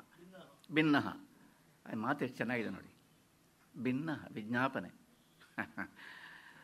ಭಿನ್ನಹದ ಪದ್ಯಗಳೆಲ್ಲ ದಾಸರ ಕೀರ್ತನೆಗಳ ಹಾಗೆ ಇವೆ. ನಿಮಗೆ ಪುರಂದರದಾಸರ, ಕನಕದಾಸರ ಇತ್ಯಾದಿಯವರ ಆ ಕೀರ್ತನೆಗಳ ಪ್ರಭಾವ ನಿಮ್ಮ ಮೇಲೆ ಆಗಿರಬೇಕಲ್ಲ ಅಂತ ವಿ ಸಿ ಅವರು ಕೇಳಿದ್ದಕ್ಕೆ ಆಗಿದೆ. ನಮ್ಮ ಮನೆಯಲ್ಲಿ ಹಾಡುತ್ತಿದ್ದರು, ನಾನು ಅದನ್ನು ಹಾಡ್ತಾ ಇದ್ದೆ, ದಾಸರ ಪದಗಳನ್ನು ಹಾಡ್ತಾ ಇದ್ದೆ. ಆದರೆ ಅಲ್ಲಿ ದಾಸರ ಪದಗಳಲ್ಲಿ ಇರುವುದು ಭಕ್ತಿ ಮಾತ್ರ. ನಾನೇನು ಮಾಡಿದ್ದೆ ಅಂದರೆ ಜೀವನಾನುಭವಕ್ಕೆ ಸಂಬಂಧಪಟ್ಟ ಉಳಿದ ಸಂಗತಿಗಳನ್ನು ಕೂಡ ನಾನು ಅದೇ ಧಾಟಿಯಲ್ಲಿ ಹಾಡುವುದಕ್ಕೆ ಯೋಗ್ಯವಾಗಿ ಮಾಡಿದೆ. ಹಾಡಬೇಕಾದ್ದು ಜೀವನ ಅಂತ, ದೇವರ ಬಗ್ಗೆ ಅಲ್ಲ. ಭಾಳ ಚೆನ್ನಾಗಿದೆ. ದೇವರ ಜಾಗದಲ್ಲಿ ಜೀವನವನ್ನು ಇಟ್ಟು ಗೆದ್ದವರು ಮಾಸ್ತಿ. ಹಾಡಬೇಕಾದ್ದು ಯಾವುದು? ಇದನ್ನು, ಜೀವನವನ್ನು, ಜೀವನದ ಬಗ್ಗೆ ಹಾಡಬೇಕಾಗಿದ್ದರೆ ಜೀವನದ ಎಲ್ಲ ಅನುಭವಗಳೂ ಕೂಡ ಹಾಡಿನಲ್ಲಿ ವ್ಯಕ್ತವಾಗಬೇಕು. ಹಾಗೆ ಪ್ರಾರಂಭ ಆಯಿತು ಮಾಸ್ತಿಯವರ ಸಾಹಿತ್ಯದ ಜೀವನ. ಸಾಹಿತ್ಯ ಎಷ್ಟು ಒಂದು ಕಥೆ ಬರಿಬೇಕಾಗಿದ್ದರೆ ಅದು ಅದರ ಅತ್ಯಂತ ಸೂಕ್ಷ್ಮ ಸಂಗತಿಗಳಿಗೆ ಕೂಡ ಅದು ಮನಸ್ಸನ್ನು ಕೊಡಲೇಬೇಕು. ಯಾವುದೋ ಒಂದು ಕಥೆ ಇದೆ, ಯಾವುದೋ ಒಂದು ಸಂದೇಶ ಇದೆ. ಈಗ ನೋಡಿ, ಈಗ ಅನೇಕರು ಕೇಳ್ತಾರೆ, ಒಂದು ಕಥೆ ನೀವು ಬರೆದ್ರೆ ಅಥವಾ ಒಂದು ಪದ್ಯ ಬರೆದ್ರೆ ಅದರ ಸಂದೇಶ ಏನು ಅಂತ. ಇದು ಕೇಳಬಾರದು. ಅದನ್ನು ಓದಿ ನಮ್ಮಲ್ಲಿಯೇ ಒಂದು ಸಂದೇಶ ಹುಟ್ಟದಿದ್ದರೂ ಒಂದು ಸಂದೇಹ ಆದರೂ ಹುಟ್ಟಿದರೆ ಸಾಕು. ಅದರ ಸಂದೇಶ ಏನು ಅಂತ ಕೇಳಬಾರದು. Process important. ನಾನು ಒಂದು ಸರ್ತಿ, ನಾನು 72ರಲ್ಲಿ 72 2 ವರ್ಷ ನಾನು ಬೆಂಗಳೂರಲ್ಲಿದ್ದೆ. ಮಾಸ್ತಿಯವರನ್ನು ಭೇಟಿಯಾದೆ. ಆಗ ನನ್ನ ಒಟ್ಟಿಗೆ KSN ಇದ್ದರು, KS ನರಸಿಂಹಸ್ವಾಮಿಯವರಿದ್ದರು. See the old great man ಅಂತ ಹೇಳಿದರು. ಮಾಸ್ತಿಯವರು ಬೆಳಗಿನ ವಾಕಿಂಗ್ನಲ್ಲಿ ಕೋಲು ಹಿಡ್ಕೊಂಡು ಒಬ್ಬರೇ ಒಂದು ಕೋಟ್ ಹಾಕ್ಕೊಂಡು ಟೊಪ್ಪಿ ಹಾಕ್ಕೊಂಡು ಬರ್ತಾ ಇದ್ದರು, ತಲೆ ಹೀಗೆ ಮಾಡಿ ಬರ್ತಾ ಇದ್ದರು. ನರಸಿಂಹಸ್ವಾಮಿಯವರ ಪರಿಚಯ ಇದೆ. ನರಸಿಂಹಸ್ವಾಮಿ ಮಾಡಿದ್ರು, ನಾನು ಅವರೊಟ್ಟಿಗಿದ್ದೆ. ನಾನು ಕೈ ಮುಗಿದೆ, ಅವರ ಕಾಲ ಹಿಡಿದೆ. ಎಷ್ಟು ವಿವರ ಅಂದರೆ, ಎಲ್ಲಿಯವರು, ಏನಾದ್ರು ಪುತ್ತೂರು ಅಂತಾರೆ, ಶಿವರಾಮ್ ಕಾರಂತ. ಪುತ್ತೂರು, ನಾನು ಪುತ್ತೂರಿನವನು ಅಂತ ಹೇಳಿದ ಕೂಡಲೇ ಶಿವರಾಮ್ ಕಾರಂತ ನೋಡಿದ್ದೇನಪ್ಪ ಅಂತ ಹೇಳಿದೆ. ಎಷ್ಟು ವಿವರಗಳನ್ನು ಕೇಳಿದರು ಅಂತ ಹೇಳಿದರೆ, ಆವಾಗಲೇ ಅವರು 80 ವರ್ಷ ಆಗಿದೆ, ಕಳೆದಿದೆ. ಎಲ್ಲ ಒಂದು ಕಥೆ ಬರಿಬೇಕಾಗಿದ್ದರೆ ಅದು ಸಂದೇಶ ಅಲ್ಲ. ನಾನು ಯಾವುದನ್ನು ಹೇಳೋದಕ್ಕೆ ಹೊರಟೆ ಅಂದರೆ, ಗೋಪಾಲಕೃಷ್ಣ ಅಡಿಗರನ್ನು ನಾನು ಭೇಟಿಯಾಗ್ತಾ ಇದ್ದೆ. ಅವರು ನವ್ಯ ಕಾವ್ಯದ ಏರು ಕಾಲ ಅದು. ನಮಗೆಲ್ಲ ನವ್ಯ ಕಾವ್ಯ ಅಂತ ಹೇಳಿದರೆ ಅದೇನು, ಅದು ಮೇಲಿಂದ ಕೆಳಗಿಳಿದು ಬಂದ ಹಾಗೆಲ್ಲ ಇತ್ತು. ಒಂದು ಕೆಲವು ಭ್ರಾಂತಿಗಳೆಲ್ಲ ಬೇಕು.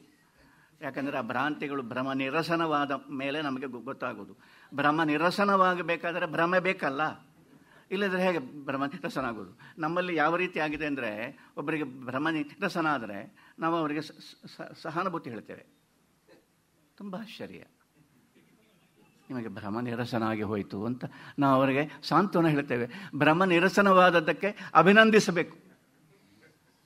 ನಿಮಗೆ ಈಗಾದರೂ ಭ್ರಮ ನಿರಸನ ಆಯ್ತಲ್ಲ ಅಂತ. ಅದರ ಬದಲಿಗೆ ನಿಮಗೆ ಪಾಪ, ಅಯ್ಯೋ ಭ್ರಮ ನಿರಸನ ಆಗಿ ಹೋಗಿರಬೇಕು ಅಂತ ನಾವು ಹೇಳಿದರೆ ಏನು ಅರ್ಥ ಸರ್ ಇದಕ್ಕೆ? ಅಂದರೆ ನಮಗೆ ಭ್ರಾಂತಿಯ ಮೇಲೆ ಅಷ್ಟು ಪ್ರೀತಿ ಇದೆ. ಅದಿರಲಿ ಹಾಗೆ. ನಾನು ಆವಾಗ ಅವರದ್ದೊಂದು ಪದ್ಯ ಪ್ರಕಟ ಆಗಿತ್ತು, ಡೊಂಕು ಬಾಲಕ್ಕೆ ಚಿನ್ನದ ನಳಿಗೆ ಅಂತ ಒಂದು ಪದ್ಯ ಪ್ರಕಟ ಆಗಿತ್ತು. ಅದನ್ನು ಓದಿದೆ, ತಲೆ ಬುಡ ಅರ್ಥ ಆಗಲಿಲ್ಲ. ಇವತ್ತು ನನಗೆ ಅರ್ಥ ಆಗಲಿಲ್ಲ. ಅದು ಏನೂ ತೊಂದರೆ ಇಲ್ಲ. ಇನ್ನೇನು ಮಾಡೋದು? ನನಗೆ ಅವರದ್ದು ಪರಿಚಯ ಇದೆ, ಅವರ ಹತ್ರವೇ ಹೋಗಿ ನಾನು ಕೇಳೋದು, ಅದನ್ನೇನು ಬರೆದಿದ್ದೀರಲ್ಲ, ದಯಮಾಡಿ ಅದರ ಒಂದು ಅರ್ಥ ನನಗೆ ಹೇಳಿಬಿಡಿ, ಕೃತಾರ್ಥನಾಗಿದೆ ನಾನು, ಹೇಳಿಬಿಡಿ ಅಂತ. ನಾನು ಅಡಿಗರ ಹತ್ರ ಹೋಗಿ, ಅವರು ಸರ್ ನನಗೆ ಅರ್ಥ ಆಗಲಿಲ್ಲ ಇದು ಅಂಥದ್ದು ಹೇಳಿ, ಸ್ವಲ್ಪ ಅದನ್ನು ಪ್ಲೀಸ್ ಎಕ್ಸ್ಪ್ಲೈನ್ ಮೀ, ಅದು ಏನು. ಅವರು ಒಂದು ಸಿಗರೇಟ್ ಎಳೆದು ಹೀಗೆ ಒಂದು ಡಮ್ ಎಳೆದು ಹೇಳಿದರು, ಅರ್ಥ ನಿನಗೆ ನಾನು ಹೇಳುವುದಾಗಿದ್ದರೆ ನಾನು ಪದ್ಯ ಬರಿಬೇಕಾಗೇ ಇರಲಿಲ್ಲ ಅಂತ. ಭಾರಿ ಚೆನ್ನಾಗಿದೆ ಆ ಮಾತು, ಎಷ್ಟು ಚೆನ್ನಾಗಿದೆ ಅಂದರೆ ನನಗೆ ಈಗಲೂ ನೆನಪಿದೆ. ನಾನು ಪದ್ಯ ಬರಿಬೇಕಾಗೇ ಇರಲಿಲ್ಲ. ನನಗೆ ಮತ್ತಷ್ಟು ಆಶ್ಚರ್ಯ ಆಯಿತು. ಆಗ ನನಗೆ ಗೊತ್ತಾಗಿರಲಿಲ್ಲ. ಈಗಲೂ ಸ್ವಲ್ಪ ಭಾಳ ಗೊತ್ತಾಗ್ತದೆ ಅಂತಲ್ಲ, ಸ್ವಲ್ಪ ಗೊತ್ತಾಗ್ತದೆ. ಆಗ ಇದು ಅರ್ಥ ಆಗಲಿಲ್ಲ ನನಗೆ. ಅದರ ಅರ್ಥ ಹೇಳಿ ಅಂತ ಮೇಸ್ಟ್ ಅಲ್ವ ಅವರು. ಇದು ಅರ್ಥ ಆಗಲಿಲ್ಲ ನನಗೆ ಅಂತ ಒಬ್ಬ ಸ್ಟೂಡೆಂಟ್ ಬಂದುಕೊಂಡು ನನಗೆ ಅರ್ಥ ಆಗಿಲ್ಲ ಸರ್, ನನಗೆ ಪ್ಲೀಸ್ ಇದನ್ನು ಸ್ವಲ್ಪ ಇನ್ನೊಂದು ಸಲ ಎಕ್ಸ್ಪ್ಲೈನ್ ಮಾಡಿ ಅಂತ ಹೇಳಿದರೆ, ಎಕ್ಸ್ಪ್ಲೈನ್ ಮಾಡುವುದಾಗಿದ್ದರೆ ನಾನು ಅದನ್ನೇ ಬರೀತೇ ಇರಲಿಲ್ಲ ಅಂತ ಹೇಳಿದರೆ, ಬರೆದಿದ್ದರೆ ಒಳ್ಳೆದಿತ್ತು ಅಂತ ಕಾಣುವಂಥ ಸ್ಥಿತಿ ಅದು. ಆದರೆ ಅದು ಏನು ನನಗೆ ಮತ್ತೆ ಆಶ್ಚರ್ಯ, ಮತ್ತೇನು ಅಂತ ಕೇಳಿದರು. ನಾನು ಸುಮ್ಮನೆ ಬೆರಗಾಗಿ ಅವ್ರ ಮುಖವನ್ನೇ ನೋಡಿದೆ, ಇದೇನು ಕತೆ ಅಂತ. ಅವರಿಗೆ ಗೊತ್ತಾಯ್ತು ಇವನಿಗೆ ಏನೂ ಗೊತ್ತಾಗಲಿಲ್ಲ ಅಂತ. ಹಾಗೆ ಹೇಳಿದರು, ನೋಡಯ್ಯ ಅಂತ ಅದು ಇಡೀ ಟಾಪಿಕನ್ನು ಮತ್ತೊಂದು ರೀತಿಯಲ್ಲಿ ಬದಲಾಯಿಸಿದರು. ನೀನು ನಿನ್ನ ಹಿನ್ನೆಲೆಲ್ಲ ನನಗೆ ಗೊತ್ತಿದೆ. ನಾವು ಪುತ್ತೂರು ಇರುವುದು, ಹಳ್ಳಿಯಲ್ಲಿ ನಾವು ಇರುವುದು, ನಮಗೆ ಸ್ವಲ್ಪ ಜಮೀನಿದೆ, ಅದನ್ನೆಲ್ಲ ಕೃಷಿ ಮಾಡಿಕೊಂಡು ನಾವು ಎಲ್ಲ ಇರುವುದು. ನಾನಾದರೆ ಅಲ್ಲಿಂದ ತಪ್ಪಿಸಿಕೊಂಡು ನಾನು ಬೆಂಗಳೂರಿಗೆ ಬಂದದ್ದು. ಅದೇನೇ ಇರಲಿ, ನೀವು ಹಳ್ಳಿಗಾಡಿನವರು, ಜಮೀನೆಲ್ಲ ಇಟ್ಕೊಂಡಿದ್ದೀರಿ, ನಿಮ್ಮಲ್ಲಿಗೆ ಭಿಕ್ಷುಕರು ಬರ್ತಾರಲ್ಲ, ಬೇಡಲಿಕ್ಕೆ ಬರ್ತಾರಲ್ಲ, ಭಾಳ ಜನ ಬರ್ತಾರೆ ಸರ್. ಯಾಕೆ ಕೇಳು. ಯಾಕೆಂದರೆ ಅವರು ಬಂದರೆ ಅವರು ಯಾವುದನ್ನು ಕೇಳ್ತಾರೆ ನಿಮ್ಮ ಹತ್ರ? ಅವರು ನಿಮ್ಮಿಂದ ನೀವು ಯಾವುದನ್ನು ಬೆಳೀತೀರೋ ಅದನ್ನು ಕೇಳ್ತಾರೆ. ಅವರು ತೆಂಗಿನಕಾಯಿ ಕೊಡಿ ಸ್ವಾಮಿ ಅಂತ ಕೇಳ್ತಾರೆ. ನೀವು ಅಕ್ಕಿ ಬೆಳೆಗಾರರಾಗಿದ್ದರೆ ಒಂದು ಅಕ್ಕಿ ಕೊಡಿ, ಇಲ್ಲದ್ರೆ ಭತ್ತ ಕೊಡಿ ಅಂತ ಕೇಳ್ತಾರೆ. ಆಮೇಲೆ ತರಕಾರಿ ಇದ್ದರೆ ಸ್ವಲ್ಪ ತರಕಾರಿ ಕೊಡಿ ಅಂತ ಕೇಳ್ತಾರೆ. ನೀವು ನಿಮ್ಮಲ್ಲಿ ದನ ಕರೆಯುವ ಸಂದರ್ಭ ಇದ್ದರೆ ಸ್ವಲ್ಪ ಒಂದು ಮಜ್ಜಿಗೆ ಕೊಡಿ ಅಂತ ಕೇಳ್ತಾರೆ. ಊಟ ಹಾಕಿ ಅಂತ ಹೇಳ್ತಾರೆ. ದುಡ್ಡು ಅವರು ಕೇಳುವುದಿಲ್ಲ. ಮತ್ತೇನು, ಹಳೆ ಬಟ್ಟೆ ಇದ್ದರೆ ಕೊಡಿ ಅಂತ ಕೇಳ್ತಾರೆ. ಅವರು ಒಳ್ಳೆಯ ಭಿಕ್ಷುಕರು. ನೀವು ಬೆಳೆದದ್ದನ್ನು ಕೇಳ್ತಾರೆ. ದುಡ್ಡು ಅವರಿಗೆ ದುಡ್ಡನ್ನು ಅವರು ಕೇಳುವುದಿಲ್ಲ. ಒಬ್ಬ ಏನು ಬೆಳೆದಿದ್ದಾನೋ ಅದನ್ನು ಕೇಳಬೇಕು. ಇದು ಯಾಕೆ ಬಂತು ಅಂದರೆ, ನಾನು ಪದ್ಯ ಬರೆದಿದ್ದೇನೆ, ನೀನು ಅದರ ಅರ್ಥವನ್ನು ಕೇಳ್ತೀಯಲ್ಲ. ನೀನು ಏನು ಚೆನ್ನಾಗಿದೆ ಗೊತ್ತುಂಟ. ಮಾರು ಹೋದೆ ನಾನು. ಇದು ನನಗೆ ಅರ್ಥ ಆಗುತ್ತಿದ್ದು ದೊಡ್ಡಿಲ್ಲ, ಇದು ಅರ್ಥ ಆಯ್ತಲ್ಲ, ಇದೊಂದು ವಿಶೇಷವಾಗಿರ್ತಕ್ಕ. ನಾನು ಏನು ಬೆಳೆದಿದ್ದೇನೆ ಅದನ್ನು ನೀನು ಕೇಳುವುದು ಯಾವಾಗ ಅಂತ. ನಾನು ಬೆಳೆದದ್ದನ್ನು ಕೇಳುವುದು ಯಾವಾಗ? ನಾನು ಕೊಡಬೇಕು ಅಂತ ಇದ್ದದ್ದನ್ನು ನೀನು ಕೇಳುವುದು ಯಾವಾಗ ಅಂತ. ನಿನಗೆ ಬೇಕಾದ್ದನ್ನು, ನಿನಗೇನೋ ಒಂದು ಬೇಕಾಗಿದೆ. ನಿನಗೇನಾಗಿದೆ ಅಂದರೆ ಉಪನ್ಯಾಸ ಮಾಡಲಿಕ್ಕೆ ಒಂದು ಪಾಯಿಂಟ್ ಬೇಕಾಗಿದೆ. ಅದಕ್ಕೋಸ್ಕರ ನಿನಗೆ ನಾನು ಏನಾದರೂ ಒಂದು ಹೇಳಿದರೆ ಅದನ್ನು ತಗೊಂಡೋಗಿ ಮತ್ತೆ 1 ಗಂಟೆ ಏನಾದರೂ ಹೇಳಿ ಹಾಳು ಮೂಳು ಮಾಡಿ ಬಿಡ್ತಿ. ಅದಲ್ಲ ಯಾರು. ಭಾಳ ಚೆನ್ನಾಗಿದೆ. ಅದೇನೆಂದರೆ, ನಾನು ಕೊಡಬೇಕು ಅಂತ ಇದ್ದದ್ದನ್ನು ನೀನು ಕೇಳುವುದು ಯಾವಾಗ? ಆವಾಗ ನೀನು ಈ ಪದ್ಯದ ಒಂದು ಸಂದೇಶ ಏನು, ಇದರ ಅರ್ಥ ಏನು ಅಂತ ನೀನು ಕೇಳುವುದಿಲ್ಲ. ಮತ್ತು ಆ ಪದ್ಯದಲ್ಲಿ ಇರುವ ಪದಗಳು ಉಂಟಲ್ಲ, ಅದರ ಒಟ್ಟಿಗೆ ನಿನಗೆ ಒಂದು ಒಡನಾಟ ಉಂಟಾಗ್ತದೆ. ಅದನ್ನು ನೋಡು. ನನಗೆ ಪದ್ಯ ಅರ್ಥ ಆಗದಿದ್ದರೂ ಇದು ಅರ್ಥ ಆಯಿತು. ಇದು ತುಂಬ ಚೆನ್ನಾಗಿದೆ. ಬೆಳೆದದ್ದನ್ನು ಕೇಳಬೇಕು. ಅವರಿಗೆ ಕೊಡಬೇಕು ಅಂತ ಇದ್ದದನ್ನು ಕೇಳಬೇಕು. ಅವರಿಗೆ ಕೊಡಬೇಕು ಅಂತ ಇರ್ತದೆ. ಅದು ಸಹೃದಯನ ಲಕ್ಷಣ. ಏನಂದರೆ, ಏನು ಬರೆದಿದ್ದೀರ ಅದು ಹೇಳಿ ಅಂತ. ಈ ಒಂದು ಗುಣ ಉಂಟಲ್ಲ, ಯಾವುದು ಇದು? ಮಾಸ್ತಿ. ಜನರಿಗೆ ಕೊಡಬೇಕಾದದ್ದು ಯಾವುದು ಅಂತ. ತಾನು ಜನರಿಗೆ ಕೊಡಬೇಕಾದದ್ದು ಯಾವುದು? ನೀವು ಮಾಡುತ್ತಾ ಇರತಕ್ಕ ಜೀವನದಲ್ಲಿ ಏನು ರಹಸ್ಯ ಅಡಗಿದೆ ಅದನ್ನು ಮತ್ತೆ ಮರಳಿ ನಿಮಗೆ ತೋರಿಸಬೇಕಾಗಿದ್ದರೆ ಅಷ್ಟು ಸಹಾನುಭೂತಿಯಿಂದ, ಏನು ಎಲ್ಲಿಯೋ ಒಂದು ಮೇಲುಗಡೆ ನಿಂತುಕೊಂಡು ವ್ಯಾಸಪೀಠದಲ್ಲಿ ಕೂತು ಲೋಕ ಹಾಗಿದೆ ಲೋಕ ಹೀಗಿದೆ ಅಂತ ದೂರ ನಿಂತು ಜೀವನವನ್ನು ಅನುಭವಿಸಲಿಕ್ಕೆ ಸಾಧ್ಯ ಇಲ್ಲ. ಜೀವನದ ಒಟ್ಟಿಗೆ ಇದ್ದೇ ಜೀವನ ಮಾಡಿಯೇ ಜೀವನವನ್ನು ಅನುಭವಿಸಬೇಕಲ್ಲದೆ ಬೇರೆ ರೀತಿ ಜೀವನ ಮಾಡಲಿಕ್ಕೆ ಸಾಧ್ಯ ಇಲ್ಲ. ಬೇರೆ ರೀತಿ ಹೋದರೆ ಅದು ಜೀವನ ಮಾಡಿದ ಹಾಗೆ ಅಲ್ಲ ಅದು.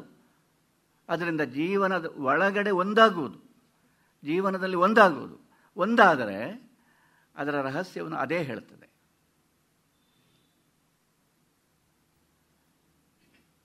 ಈ ಒಂದು ಬಹಳ ವಿಶೇಷವಾದ ಅವರಿಗೆ ಆ ಕ್ಲಾರಿಟಿ ಬಂದದ್ದು ಕೂಡ ಹಾಗೆ. ಮಾಸ್ತಿಯವರ ಕೆಲವು ಕಥೆಗಳು, ಮಾಸ್ತಿಯವರ ಆಸ್ತಿಕರು. ಧರ್ಮ ಮತ್ತು ತತ್ವಜ್ಞಾನಗಳ ಬಗ್ಗೆ ನನಗೆ ನಂಬಿಕೆ ಇಲ್ಲ ಅಂತ ಹೇಳಿದರೂ ಕೂಡ ಆ ಧೈರ್ಯ ಅವರಿಗೆ ಬರುವುದು ಅವರ ಆಸ್ತಿಕರ ಬಹಳ ಆಶ್ಚರ್ಯ. ಇದು ಆಸ್ತಿಕರಾದದ್ದರಿಂದ ಅವರು ಆಸ್ತಿಕರು. ಅದು ಹೇಗೆ ಹೇಳ್ತಾರೆ, ಅವರು ತಾನು ಆಸ್ತಿಕ, ತಾನು ದೇವರನ್ನು ನಂಬಿದ್ದೇನೆ ಅಂತ ಹೇಳಬೇಕಾಗಿದ್ದರೆ, ಅವರು ಸಾರ್ವಜನಿಕರ ಮುಂದೆ ಈ ಮಾತನ್ನು ಅವರು ಒಪ್ಪಿಸಬೇಕಾಗಿದ್ದರೆ ಅವರು ಅದಕ್ಕೆ ಕೆಲವು ಆಧಾರಗಳನ್ನು ಕೊಡಬೇಕು. ಇಂತಿಂಥ ಕಾರಣಕ್ಕೆ ಅಂತ 1977ರಲ್ಲಿ ಮೈಸೂರು ವಿಶ್ವವಿದ್ಯಾನಿಲಯ ಅವರಿಗೆ ಡಾಕ್ಟರೇಟ್ ಕೊಟ್ಟಾಗ, ಡಾಕ್ಟರೇಟ್ ಸ್ವೀಕಾರದಲ್ಲಿ ಅದನ್ನು ಸ್ವೀಕಾರ ಮಾಡ್ತಾ ಅವರನ್ನು ಭಾಷಣ ಮಾಡಿದರು. ಆ ಭಾಷಣದಲ್ಲಿ ಹೇಳಿದರು, 70 ವರ್ಷಕ್ಕೆ ಹಿಂದೆ, ಅಂದರೆ 1977ರಲ್ಲಿ ಅವರಿಗೆ ಡಾಕ್ಟರೇಟ್ ಸಿಕ್ಕಿದ್ದು. 1907ರಲ್ಲಿ 70 ವರ್ಷಕ್ಕೆ ಹಿಂದೆ ಮೈಸೂರಿನಲ್ಲಿ ದೇವರಾಜ ಮಾರ್ಕೆಟಿನ ಸುತ್ತ ಓಡಿಯಾಡ್ತಾ ಇದ್ದ ಹುಡುಗ ಇದ್ದಕ್ಕಿದ್ದ ಹಾಗೆ ದೇವರಾಜ ಮಾರ್ಕೆಟಿನಲ್ಲಿದ್ದ ಗೋಪುರದ ಗಡಿಯಾರದ ಗೋಪುರವನ್ನು ನೋಡಿದ. ಅದರಲ್ಲಿ ಗಂಟೆ ನೋಡಿದ. 10 ಗಂಟೆಗೆ 10 ನಿಮಿಷ 10 ಗಂಟೆಗೆ 10 ನಿಮಿಷ 10 ಗಂಟೆಗೆ 10 ನಿಮಿಷ ಇದ್ದಾಗ ಕೂಡಲೇ ಗೊತ್ತಾಯಿತು, ಅವತ್ತು LS ಪರೀಕ್ಷೆಗೆ ಕೂತ್ಕೊಳ್ಬೇಕಾಗಿತ್ತು. ಅದು ಮಹಾರಾಜ ಕಾಲೇಜಿನಲ್ಲಿ ಅದು ಹೋಗಿ ಕೂತ್ಕೊಳ್ಬೇಕಾಗಿದ್ದರೆ ಮನೆಗೆ ಮತ್ತೆ ಹೋಗಿ ಅಲ್ಲಿ ಹಾಲ್ ಟಿಕೆಟು, ಪೆನ್ನು, ಅದಕ್ಕೆ ಬೇಕಾದ ಇದನ್ನೆಲ್ಲ ತೆಗೆದುಕೊಂಡು ಬಂದು ಹೋಗಬೇಕು. ಕೂಡಲೇ ಮನೋಘಾತಕ್ಕೆ ಒಳಗಾಗಿ ಅಂತ ಬರೆದಿದ್ದಾರೆ. ಆ ಪದ ಮನೋಘಾತಕ್ಕೆ ಅಂದರೆ ಶಾಕ್, ಮನೋಘಾತ. ಎಷ್ಟು ಚೆನ್ನಾಗಿದೆ ಪದ, ಮನೋಘಾತ. ಆಘಾತ ಅಂತ ಸಾಮಾನ್ಯವಾಗಿ ನಾವು ಬರೀತೇವೆ, ಆಘಾತ ಅಂತ. ಅದನ್ನು ಮಾಸ್ತಿಯವರು ಮನೋಘಾತಕ್ಕೆ ಒಳಗಾಗಿ ಮನೆಗೆ ಹೋಗಿ ದೌಡಾಯಿಸಿಕೊಂಡು ಓಡಿ ಹೋಗಿ ಹಾಲ್ ಟಿಕೆಟ್ ಎಲ್ಲ ತಗೊಂಡು ಮಹಾರಾಜ ಕಾಲೇಜಿನ ಪರೀಕ್ಷೆಯ ಹಾಲಿಗೆ ಎಂಟರ್ ಆಗುವಾಗ 10:20, ಅರ್ಧ ಗಂಟೆ ಆಗಿದೆ. 10:20 ಒಳಗಡೆ ಬಿಟ್ಟರು. ಆಯಿತು, ಸ್ವಲ್ಪ ಹೊತ್ತಾಗಿದೆ, ಆಗಲಿ ಬಿಟ್ಟರು ಒಳಗೆ. ಒಂದು ವೇಳೆ ನಾನು ಆವತ್ತು ಗಡಿಯಾರ ನೋಡದೇ ಇರುತ್ತಿದ್ದರೆ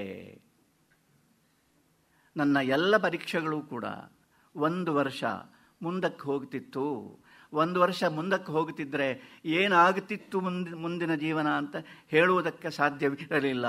ಒಂದಂತೂ ಖಚಿತ, ನಿಮ್ಮ ಮುಂದೆ ಇವತ್ತು ಡಾಕ್ಟರೇಟ್ ಸ್ವೀಕಾರ ಮಾಡಲಿಕ್ಕೆ ನಾನು ನಿಲ್ಲುವ ಹಾಗೆ ಆಗ್ತಿರಲಿಲ್ಲ.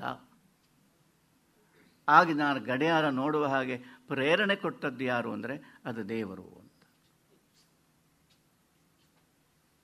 ಇದು ನನ್ನ ಖಚಿತವಾಗಿರತಕ್ಕ ನಂಬಿಕೆ ಅಂತ. ಈ ಮಾತು ಹೇಳಿದ ಮೇಲೆ, ಮಾಸ್ತಿಯವರು ಈ ಮಾತು ಹೇಳಿದ ಮೇಲೆ, ಮಾಸ್ತಿಯವರ ಸ್ನೇಹಿತರಾಗಿದ್ದವರು, ತುಂಬ ಪ್ರಾಜ್ಞರು ಅಂತಿದ್ದವರು, ಅವ್ರ ಹತ್ರ ಮಾತಾಡಿ ಹೇಳಿದ್ರಂತೆ, ನೀವು ದೇವರನ್ನು ನಂಬಿ ಅದಕ್ಕೇನು ಆಕ್ಷೇಪ ಇಲ್ಲ, ಅದಕ್ಕೆ ನೀವು ಒದಗಿಸಿದ ಸಾಕ್ಷ್ಯ ಬಹಳ ಚಿಕ್ಕದಾಯಿತು ಅಂತ. ಇದನ್ನು ಎತ್ತಿಕೊಂಡು ಮಾಸ್ತಿ ಎಷ್ಟು ಚೆನ್ನಾಗಿ ಬರೆದಿದ್ದಾರೆ ಗೊತ್ತುಂಟ. ಏನಂದರೆ, ನೋಡಪ್ಪ, ನಿನ್ನ ದೃಷ್ಟಿಯಲ್ಲಿ ಚಿಕ್ಕದಾಗಿರ್ಲಿಕ್ಕೆ ಸಾಕು, ದೇವರ ದೃಷ್ಟಿಯಲ್ಲಿ ಅಲ್ಲ ಅಂತ. ಏನು ಚೆನ್ನಾಗಿದೆ ಮಾತು. ದೇವರ ದೃಷ್ಟಿಯಲ್ಲಿ ಚಿಕ್ಕದಲ್ಲ, ಚಿಕ್ಕದರ ಮೂಲಕ, ಸಣ್ಣ ಸಣ್ಣ ಸಂಗತಿಗಳ ಮೂಲಕ ತನ್ನ ಇರವನ್ನು ತೋರಿಸುವುದು ದೇವರ ಕಲೆಗಾರಿಕೆ ಅಂತ. ಏನು ವಾಕ್ಯ,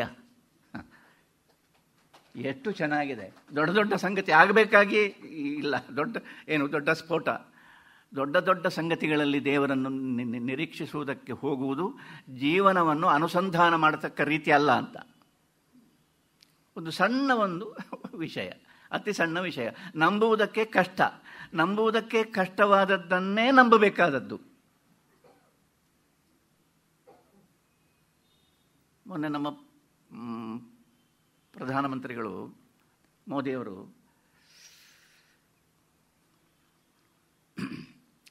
ಅಮೆರಿಕಕ್ಕೆ ಹೋಗಿ ಅಡ್ಡ ಮಾತಾಡ್ತಾ ಇದ್ದೇನೆ ಅಂತ ತಿಳ್ಕೊಳ್ಬೇಡಿ. ಅಮೆರಿಕಕ್ಕೆ ಹೋಗಿ ಏನೆಲ್ಲ ಮಾತಾಡಿದರು, ಎಲ್ಲ ಆಯಿತು. ಆಮೇಲೆ ಲಂಡನ್ನಿಗೆ ಬಂದರು.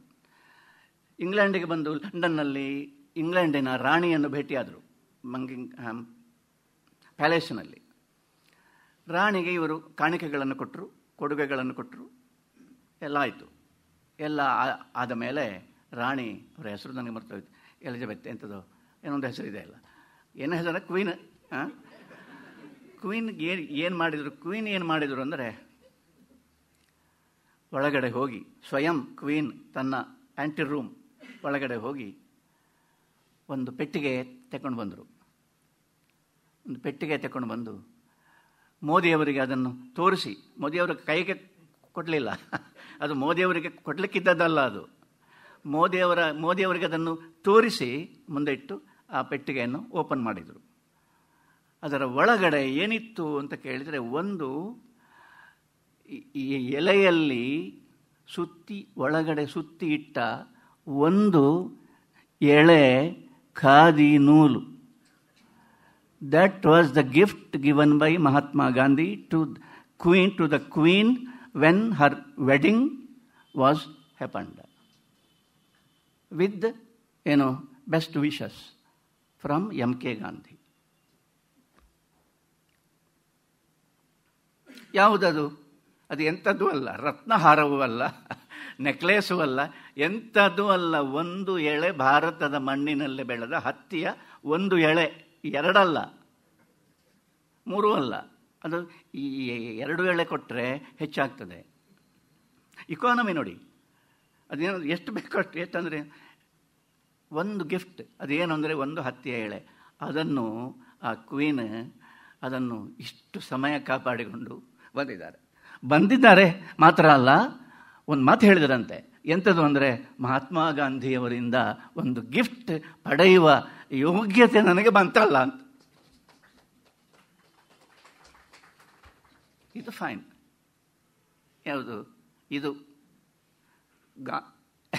ಮೋದಿಯವರು ಕೊಡಲಿ, ನೆಹರು ಕೊಡಲಿ, ಯಾರು ಬೇಕಾದರೂ ಕೊಡಲಿ, ಅದು ಈ ಒಂದು ಎಳೆಯ ಮುಂದೆ ಅದು ಎಂಥದ್ದು ಅಲ್ಲ. ಅದರಲ್ಲಿರುವುದು ಬರೀ ಒಂದು ಎಳೆ, ಅಷ್ಟು ಚಿಕ್ಕದು, ಅಷ್ಟು ಅಲ್ಪ, ಅಷ್ಟು ನಗಣ್ಯ. But it is a gift from a Mahatma. That is gift from God. ಹಾಗೆ ದೇವರು ಎಲ್ಲಿ ಕಾಣುವುದಕ್ಕೆ ಸಾಧ್ಯ ಅಂದರೆ, ಅಣುರೇಣು ತೃಣ ಕಷ್ಟ ಅಂತ ನಾವು ಹೇಳುವಂಥದ್ದಕ್ಕೆ, ಚಿಕ್ಕದರಲ್ಲಿ, ಸಣ್ಣದರಲ್ಲಿ, ಅತಿ ಸಣ್ಣ ಸಂಗತಿಯಲ್ಲಿ ದೊಡ್ಡದನ್ನು ನಮಗೆ ಪರಿಭಾವಿಸಲಿಕ್ಕೆ ಸಾಧ್ಯವಾಗಬೇಕೆನ್ನುವುದೇ ಇಡೀ ಸಾಹಿತ್ಯದ ಸಂಸ್ಕೃತಿಯ ಉದ್ದೇಶ. ಅದು ಮಾಸ್ತಿಯವರಿಗೆ ಅದು ಗೊತ್ತಾಗಿದೆ. ಈ ರಹಸ್ಯ ಗೊತ್ತಾದರೆ ಆಯ್ತು, ಇನ್ನೇನಿಲ್ಲ, ಇನ್ನೆಂಥದ್ದು ಇಲ್ಲ. ರಹಸ್ಯ ಗೊತ್ತಾಗಿ ಬಿಟ್ಟರೆ ಆಯ್ತು. ಅದು ಬಹಳ ಬೇಗ ಗೊತ್ತಾಗಿದೆ. ಮತ್ತು ಪಡೆದುಕೊಂಡ ರಹಸ್ಯ ಉಂಟಲ್ಲ, ಅದನ್ನು ಅವರು ಕಾಪಾಡಿದ್ದಾರೆ. ಈ ಅತಿ ಸಣ್ಣ ಒಂದು ವಿಷಯ ಅವರಿಗೆ ಒಂದು ಕಥೆಯಾಗಿಸಲಿಕ್ಕೆ ಸಾಕು. ಒಂದು ಸಲ ಕೃಷ್ಣರಾಯರು ತಮ್ಮ ನೆನಪುಗಳಲ್ಲಿ ಬರೀತಾರೆ. ಕೃಷ್ಣರಾಯರು ಮತ್ತು ಮಾಸ್ತಿಯವರು ಹೋಗ್ತಾ ಇದ್ರಂತೆ ಎಲ್ಲಿಯೋ ಒಂದು ಕಡೆ, ಧಾರವಾಡಕ್ಕೆ. ಅಲ್ಲಿ ಒಂದು ಕಡೆ ಅನಕೃಷ್ಣರಾಯರು ಇಳಿದು, ಆಮೇಲೆ ಮಾಸ್ತಿಯವರು ಮುಂದುವರಿಸ್ತಾರೆ. ಅನಕೃಷ್ಣರಾಯರು ಇಳಿದು ಅವರು ಮತ್ತೊಂದು ಕಡೆ ಹೋಗ್ತಾರೆ, ಹಾನಗಲ್ಲಿಗೋ ಎಲ್ಲಿಗೋ ಹೋಗ್ತಾರೆ ಅವರು. ಇವರೊಂದು ಕಡೆ ಇಳಿದು ಮಾಸ್ತಿಯವರನ್ನು ಅವರಿಗೆ ವಿದಾಯ ಹೇಳಿ, ಹೀಗೆ ಬೇಕಾಗಿದ್ದರೆ ಏನೋ ಒಂದು ಮಾಸ್ತಿಯವರದ್ದು ಅಂತ ಭಾವಿಸಿದ ಒಂದು ಇದು ಮಾಲೆ ಇತ್ತಂತೆ, ಜಪಮಾಲೆ, ಮಣಿಗಳ ಮಾಲೆ ಇತ್ತಂತೆ. ಅದನ್ನು ಕೂಡಲೇ ಹೋಗಿ ಮಾಸ್ತಿಯವರ ಹತ್ರ ಕೊಟ್ಟು, ಇದು ನಿಮ್ಮದು, ಇದು ನನ್ನ ಪರ್ಸನಲ್ ಇತ್ತಿದು, ತಗೊಳ್ಳಿ, ಇದು ನಿಮ್ಮದಾಗಿರಬೇಕು ಅಂತ. ಅದನ್ನು ಮಾಸ್ತಿಯವರು ನೋಡಿದರಂತೆ. ಇದು ನನ್ನದಲ್ಲಪ್ಪ ಅಂತ ಹೇಳಿದರಂತೆ. ಆಮೇಲೆ ಇದು ಮುಸ್ಲಿಂ ಭಕ್ತರು ಯಾರೋ ಬಿಟ್ಟದ್ದಾಗಿರಬೇಕು, ಇದು ನಮ್ಮವರು ಇಂಥ ಒಂದು ಮಾಲೆಯನ್ನು ಜಪಕ್ಕೋಸ್ಕರ ಬಳಸುವುದಿಲ್ಲ, ಇದು ಯಾರೋ ಮುಸ್ಲಿಂ ಭಕ್ತರದ್ದಾಗಿರಬೇಕು, ಅದು ಎಲ್ಲಿತ್ತೋ ಅಲ್ಲಿಯೇ ಇಟ್ಟುಬಿಡಿ ಅಂತ ಹೇಳಿ ಆಮೇಲೆ ಒಂದು ಮಾತು ಹೇಳಿದ್ರಂತೆ, ನೀವು ನನ್ನನ್ನಷ್ಟು ಹಳೆ ಕಾಲದವನನ್ನಾಗಿ ಮಾಡಬೇಡಿ, ಹಳೆ ಕಾಲದವನನ್ನಾಗಿ ನೀವು ನನ್ನನ್ನು ಮಾಡಬೇಡಿ. ಬಹಳ ಆಶ್ಚರ್ಯ ಅಲ್ವಾ? ಹಾಂ, ಏನು ಬಹಳ ಏನಂದರೆ ನಮ್ಮ ಈ ಉತ್ಸಾಹದಲ್ಲಿ ಯಾರನ್ನು ಎಲ್ಲಿಡಬೇಕು ಎನ್ನುವುದೇ ನಮಗೆ ಮರೆತು ಹೋಗಿದೆ. ನಮಗೆ ಬೇಕಾದ ರೀತಿಯಲ್ಲಿ ಅವರು ಇಲ್ಲಿ ಇಟ್ಟರೆ ನಮಗೆ ಒಳ್ಳೆಯದು ಎನ್ನುವ ಭಾವನೆಯಿಂದ ನಾವು ಅವರನ್ನು ಇಡುತ್ತೇವಲ್ಲದೆ, ಅವರು ನಿಜವಾಗಿ ಎಲ್ಲಿ ಸಲ್ಲುವವರು ಎನ್ನುವ ಒಂದು ಸಾಮಾನ್ಯ ಜ್ಞಾನ ನಮಗೆ ಮರೆತೇ ಬಿಟ್ಟಿದೆ. ಇದರ ಬಗ್ಗೆ ಬರೀತಾ ಹೇಳ್ತಾರೆ, ಆನಕೃಷ್ಣ ಹೇಳ್ತಾರೆ, ಒಬ್ಬ ನನಗೆ ನಾಚಿಕೆ ಆಯಿತು ಅಂತ. ಯಾರದು ಅಂತ ಗೊತ್ತಾಗಲಿಲ್ಲ ಎನ್ನುವುದು ಒಂದು. ಇನ್ನೊಂದು, ಮುಸ್ಲಿಂ ಭಕ್ತರ ಜಪಮಾಲೆ ಹೇಗಿರಬಹುದು ಎನ್ನುವುದು ನನಗೆ ತಿಳಿಯದೇ ಹೋಯ್ತಲ್ಲ ಕಾದಂಬರಿ ಬರೆಯುವವನಿಗೆ ಅಂತ. ಅದು ಏನು ಅತಿ ಸಣ್ಣ ಸಂಗತಿಗಳು. ಮಾಸ್ತಿಯವರ ಕಥೆಗಳ ಪ್ರಪಂಚಕ್ಕೆ ಕೈ ಹಾಕಿದರೆ ಸಮಯ ಸಾಲದು.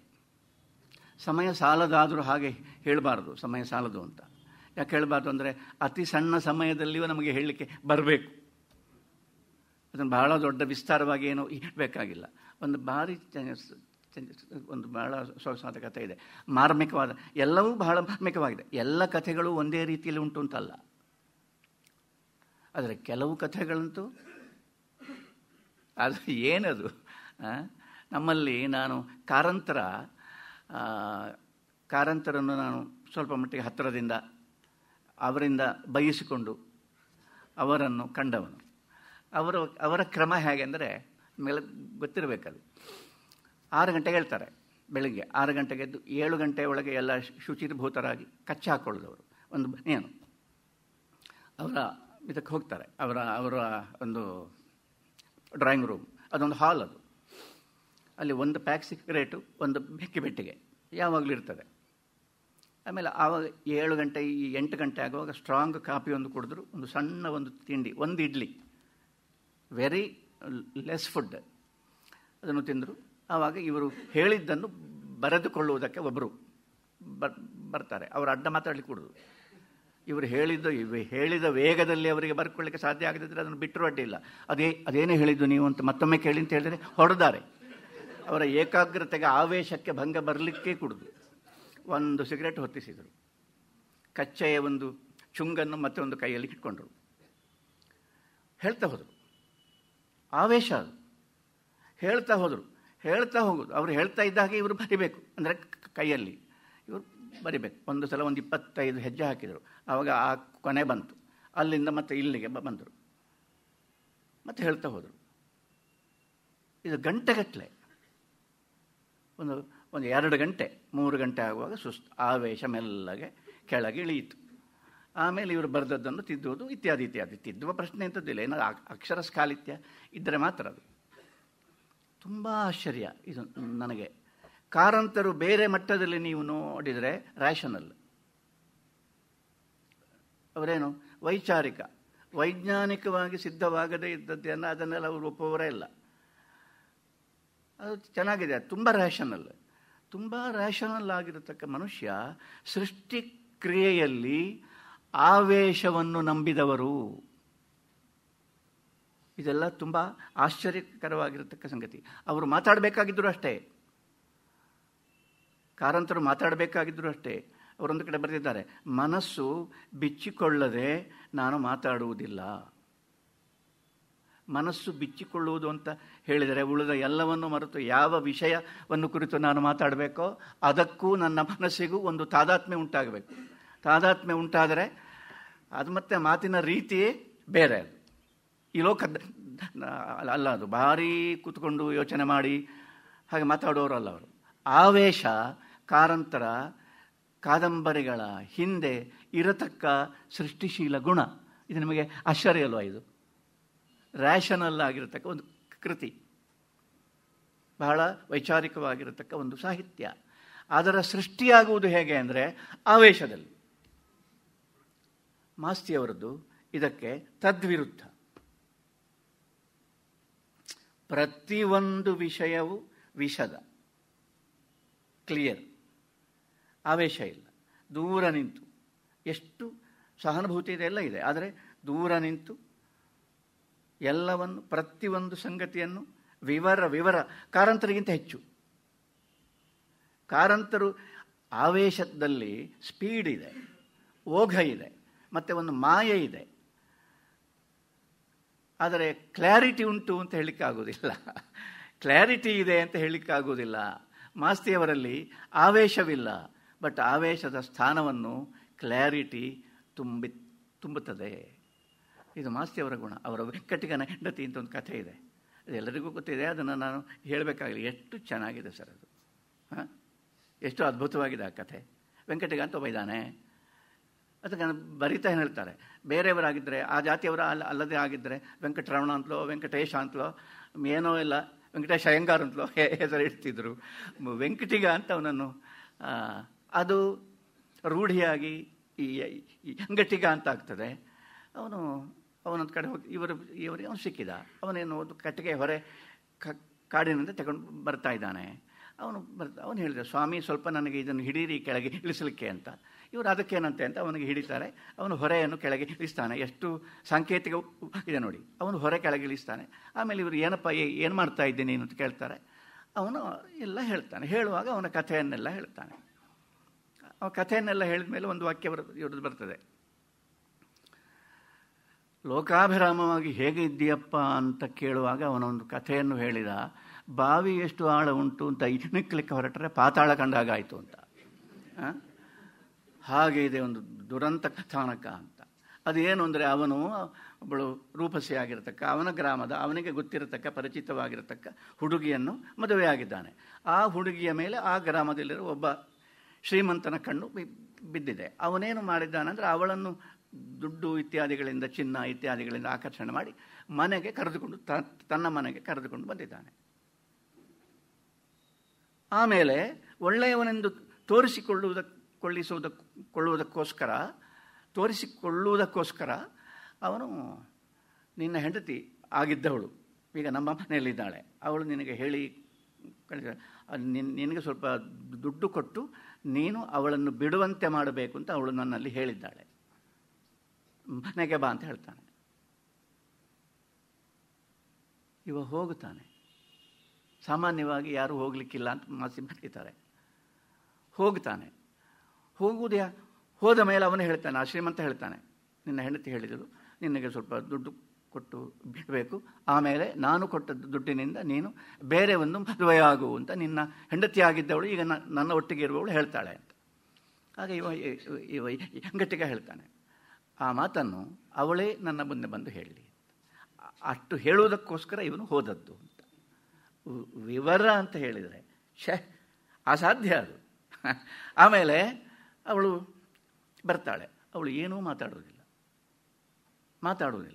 ಇವನು ಮಾಸ್ತಿ ಬರೀತಾರೆ, ವೆಂಕಟಿಗನಿಗೆ ಕಂಡಿತು ಅವಳು ಚಿನ್ನ ಹಾಕ್ಕೊಂಡಿದ್ದಾಳೆ, ಒಳ್ಳೆ ಬಟ್ಟೆ ಹಾಕ್ಕೊಂಡಿದ್ದಾಳೆ, ಅದೆಲ್ಲ ಸರಿ, ಸಂತೋಷವಾಗಿದ್ದ ಹಾಗೆ ಕಾಣಲಿಲ್ಲ ಅಂತ, ತುಂಬ ಸಂತೋಷವಾಗಿದ್ದ ಹಾಗೆ ಕಾಣಲಿಲ್ಲ ಅಂತ.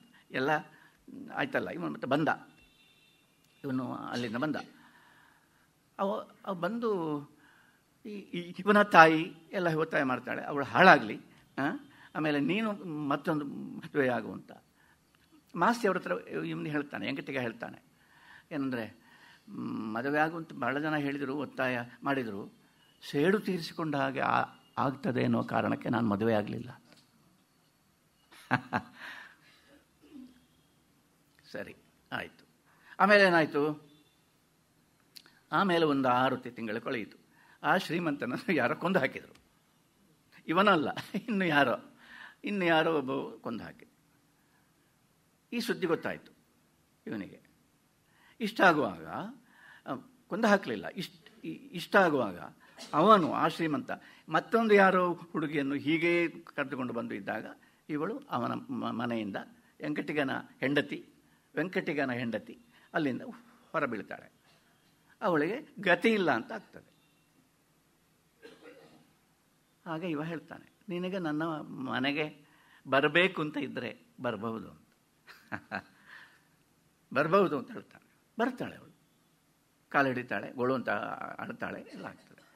ಇಷ್ಟಾಗಿ 15 ದಿವಸದಲ್ಲಿ ಆ ಶ್ರೀಮಂತನನ್ನು ಯಾರು ಕೊಂದು ಹಾಕಿದರು ಅಂತ ಒಂದು ಸುದ್ದಿ ಬರ್ತದೆ. ಅವಾಗ ಅವನ ಹೆಂಡತಿ ಹೇಳ್ತಾಳೆ, ಅವನ ಹೆಂಡತಿ ಆಗಿದ್ದವಳು, ಈಗ ಒಟ್ಟಿಗೆ ಇರುವವಳು ಹೇಳ್ತಾಳೆ, ಅವನಿಗೆ ಆಗಬೇಕಾದ್ದಾಯಿತು.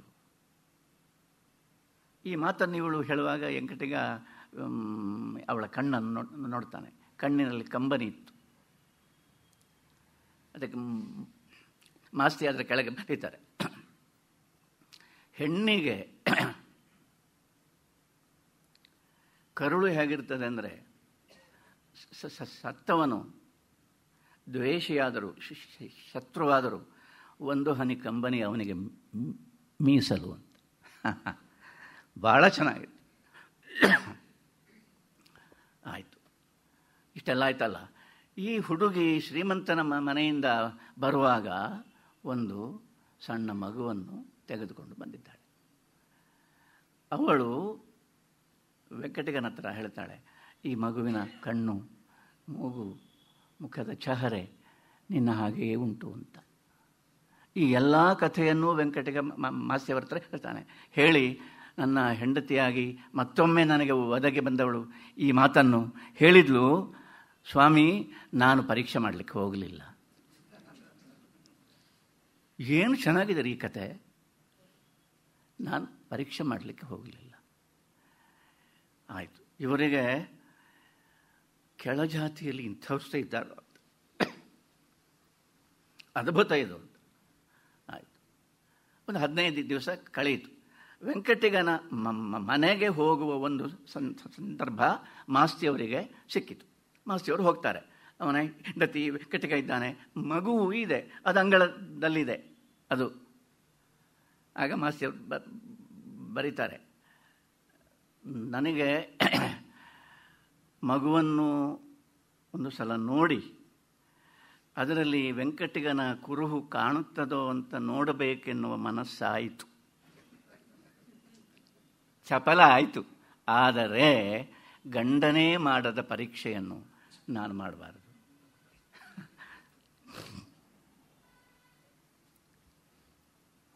ಈ ಕಥೆ ಕನ್ನಡದಲ್ಲಿ ಬಂದು ವರ್ಷ ಎಷ್ಟಾಯಿತು? ಆಲ್ಮೋಸ್ಟ್ 20 years ಈ ಕಥೆ. ಅಂದರೆ ಏನು, ಎಷ್ಟು ಡಿಟೇಲು, ಎಲ್ಲವೂ ಸ್ಪಷ್ಟ, ಎಲ್ಲವೂ ಸ್ಪಷ್ಟ, ಆದರೆ ಎಲ್ಲವೂ ಅಸ್ಪಷ್ಟ.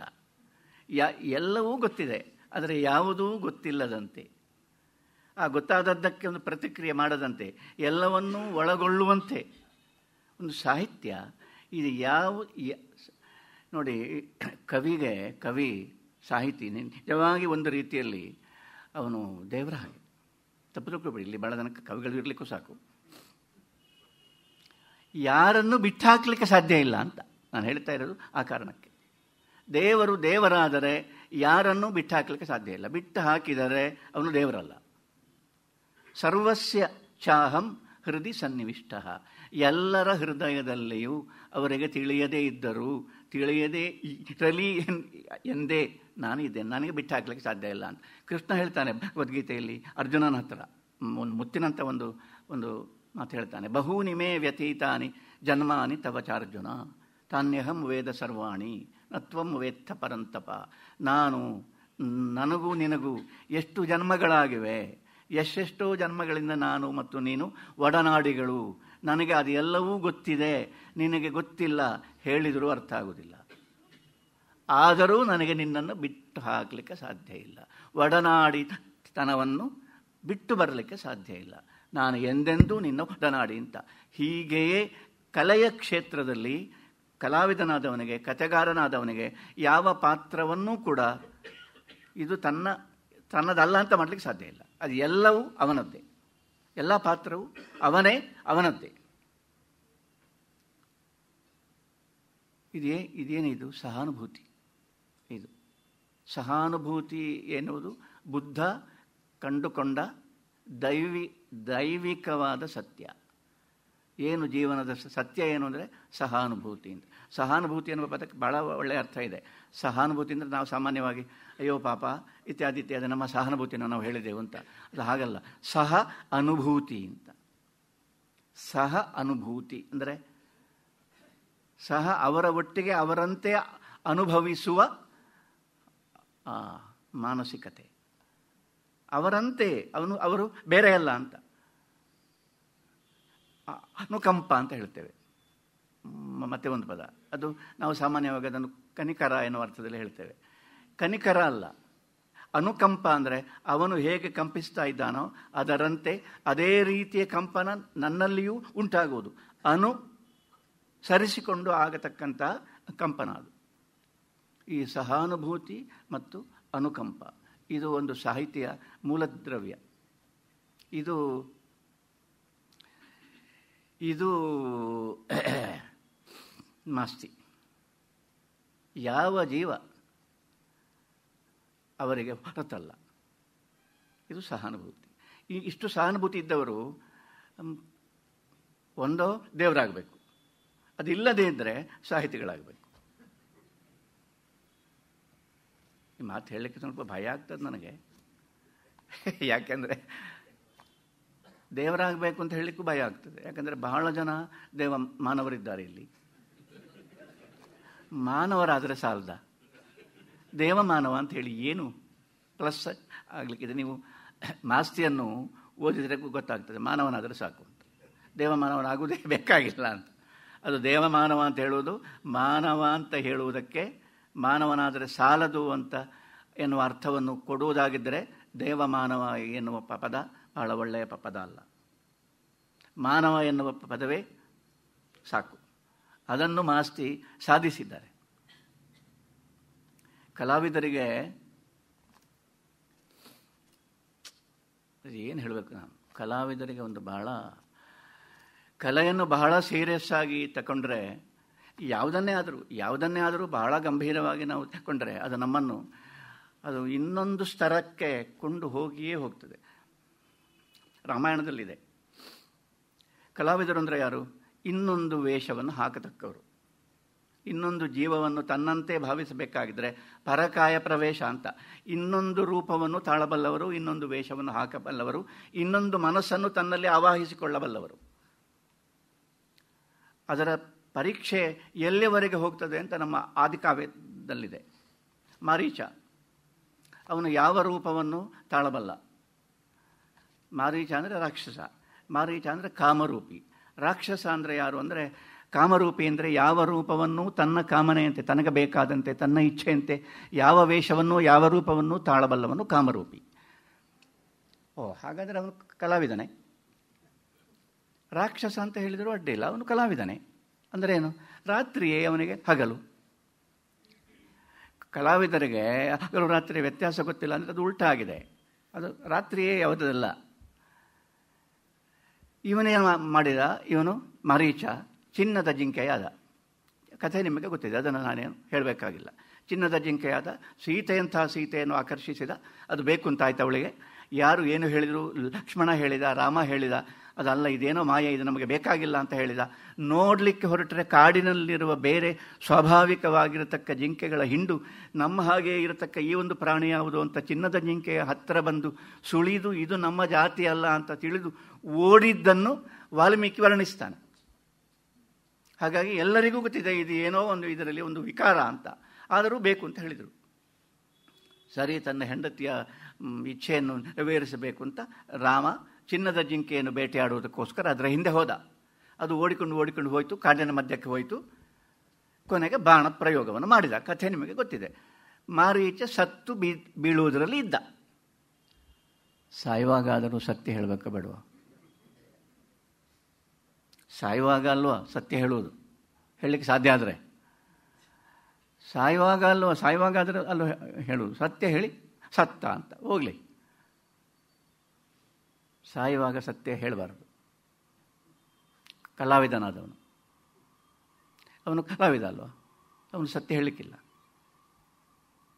ತಾನು ವಂಚಕ ಮೃಗ, ತಾನು ಮಾಯಾಮೃಗ ಅಂದರೆ ವಂಚನೆಯ ಮೃಗ ಅಂತ ಹೇಳಿ ಅಲ್ವ ರಾಮ ನನ್ನ ವಂಚನೆಯಿಂದ ನೀನೇ ನನ್ನನ್ನು ಬಿಡಿಸಿದಿ, ಕೃತಾರ್ಥನಾದ ಅಂತೇಳಿ ಸಾಯ್ತಿದ್ರೆ ಮುಂದಿನ ಕಾಂಡ ನಡಿಬೇಕಲ್ಲ ಸ್ವಾಮಿ. ಅಲ್ಲಿಗೆ ರಾಮಾಯಣ ನಿಲ್ಲಿಸ್ಲಿಕ್ಕಾಗ್ತದ? ಹಾಗಾದ್ರೆ ಮತ್ತೇನು? ಕಲಾವಿದ ಸುಳ್ಳು ಹೇಳಿಯೇ ಸಾಯಬೇಕು. ಬಹಳ ಗಂಭೀರವಾಗಿರತಕ್ಕ ಒಂದು ವಿಷಯ. ಅದು ತಮಾಷೆಯಾಗಿ ನಮಗೆ ಕಾಣ್ತದೆ, ಅಲ್ಲ. ಅವನು ಪ್ರಾಣ ಬಿಟ್ಟ. ಹಾ ಸೀತಾ, ಹಾ ಲಕ್ಷ್ಮಣ ಅಂತ ಅವನ ಆರ್ತನಾದ ಉದ್ಗಾರ ಉಂಟಲ್ಲ, ಅದು ಜೀವನ್ಮರಣ ಯಾತನೆಯಿಂದ ಉಂಟಾದದ್ದು. ಹಾ ಸೀತಾ ಅಂತ ಹೇಳಿದ, ಪ್ರಾಣ ಬಿಟ್ಟು ಸತ್ತ. ಅವನು ಎಲ್ಲಿಯಾದರೂ ಸ್ವಾಭಾವಿಕವಾಗಿ ಹೇಳ್ತಾ ಇದ್ದರೆ, ಸಾ ಸೀತಾ ಅಂತ ಹೇಳ್ತಾ ಇದ್ದರೆ ಅದು ನಾಟುತ್ತಿರಲಿಲ್ಲ. ಅದು ಸೀತೆಗೆ ಗೊತ್ತಾಗ್ತಿತ್ತು ಇದು ನಿಜವಾದದ್ದಲ್ಲ, ಇದು ನಾಟಕ ಅಂತ. ಕಲಾವಿದ ತನ್ನ ಪ್ರಾಣವನ್ನು ಒತ್ತೆ ಇಟ್ಟು ಆ ಡಯಲಾಗನ್ನು ಹೇಳಿದ್ದು. ಡಯಲಾಗ್ ಅದು ಏನು, ಅದು ಹೇಳಿದ್ದೇನು, ತನ್ನ ಪ್ರಾಣವನ್ನು ಒತ್ತೆ ಇಟ್ಟು ಅವನು ಹೇಳಿದ್ದು. ಆಗ ಅದು ಮಾಡಬೇಕಾದ ಪರಿಣಾಮವನ್ನು ಮಾಡಿದ್ದು. ಕಲೆಯ ಉಚ್ಚಾಂಕ ಅದು. ರಾಮನಿಗೆ ಗಾಬರಿ ಆಯಿತು. ಯಾಕಂದರೆ ರಾಮನೇ ಆ ರೀತಿಯಲ್ಲಿ ಸೀತೆಯನ್ನು ಕರೆದಿರಲಿಲ್ಲ ಅಷ್ಟರವರೆಗೆ. ಒರಿಜಿನಲ್ ರಾಮನೇ ಹಾಗೆ ಕರೆದಿರಲಿಲ್ಲ. ಅದನ್ನೊಬ್ಬ ಕಲಾವಿದ ನೋಡಿ ಅದನ್ನು ಸಾಧಿಸಬೇಕಾಗಿದ್ದರೆ ಅವನು ಸತ್ಯ ಹೇಳಬಾರ್ದಲ್ಲ. ಕಲಾವಿದನ ಸತ್ಯ ಉಂಟಲ್ಲ, ಅದು ಪ್ರಚಂಡ. ಅವನದಕ್ಕೆ ಜೀವವನ್ನು ಕೊಟ್ಟು ತನ್ನ ಪ್ರಾಣವನ್ನು ಅದಕ್ಕೆ ಅರ್ಪಿಸಿ ಕಲೆಯ ಉಚ್ಚಾಂಕವನ್ನು ಸಾಧಿಸಿದ. ಸೀತೆಗೆ ಶಾಕ್ ಆಯಿತು, ಸೀತೆಗೆ ಆಘಾತ ಆಯಿತು. ಇದು ರಾಮನದ್ದೇ ಧ್ವನಿ ಅಂತ. ಕಲಾವಿದ ಯಾವ ಮಟ್ಟಕ್ಕೆ ಮುಟ್ಟಬಲ್ಲ, ಯಾವ ಮಟ್ಟಕ್ಕೆ ಮುಟ್ಟಬಲ್ಲ. ತಪ್ಪು ಸರಿ ಹೇಳಲಿಕ್ಕೆ ಹೋಗಬೇಡಿ, ಅದು ತಪ್ಪು ಸರಿಗಳ ಪ್ರಶ್ನೆಯಲ್ಲ. ಅವನು ಅವನ ಜೀವವನ್ನು ಕೊಟ್ಟು ಅದನ್ನು ಪಣವಾಗಿ ಇಟ್ಟು ಅವನು ಮುಟ್ಟಿದ ಮಟ್ಟ ಯಾವುದು ಅಂತ ಅವನ ಕಲೆಯಲ್ಲಿ.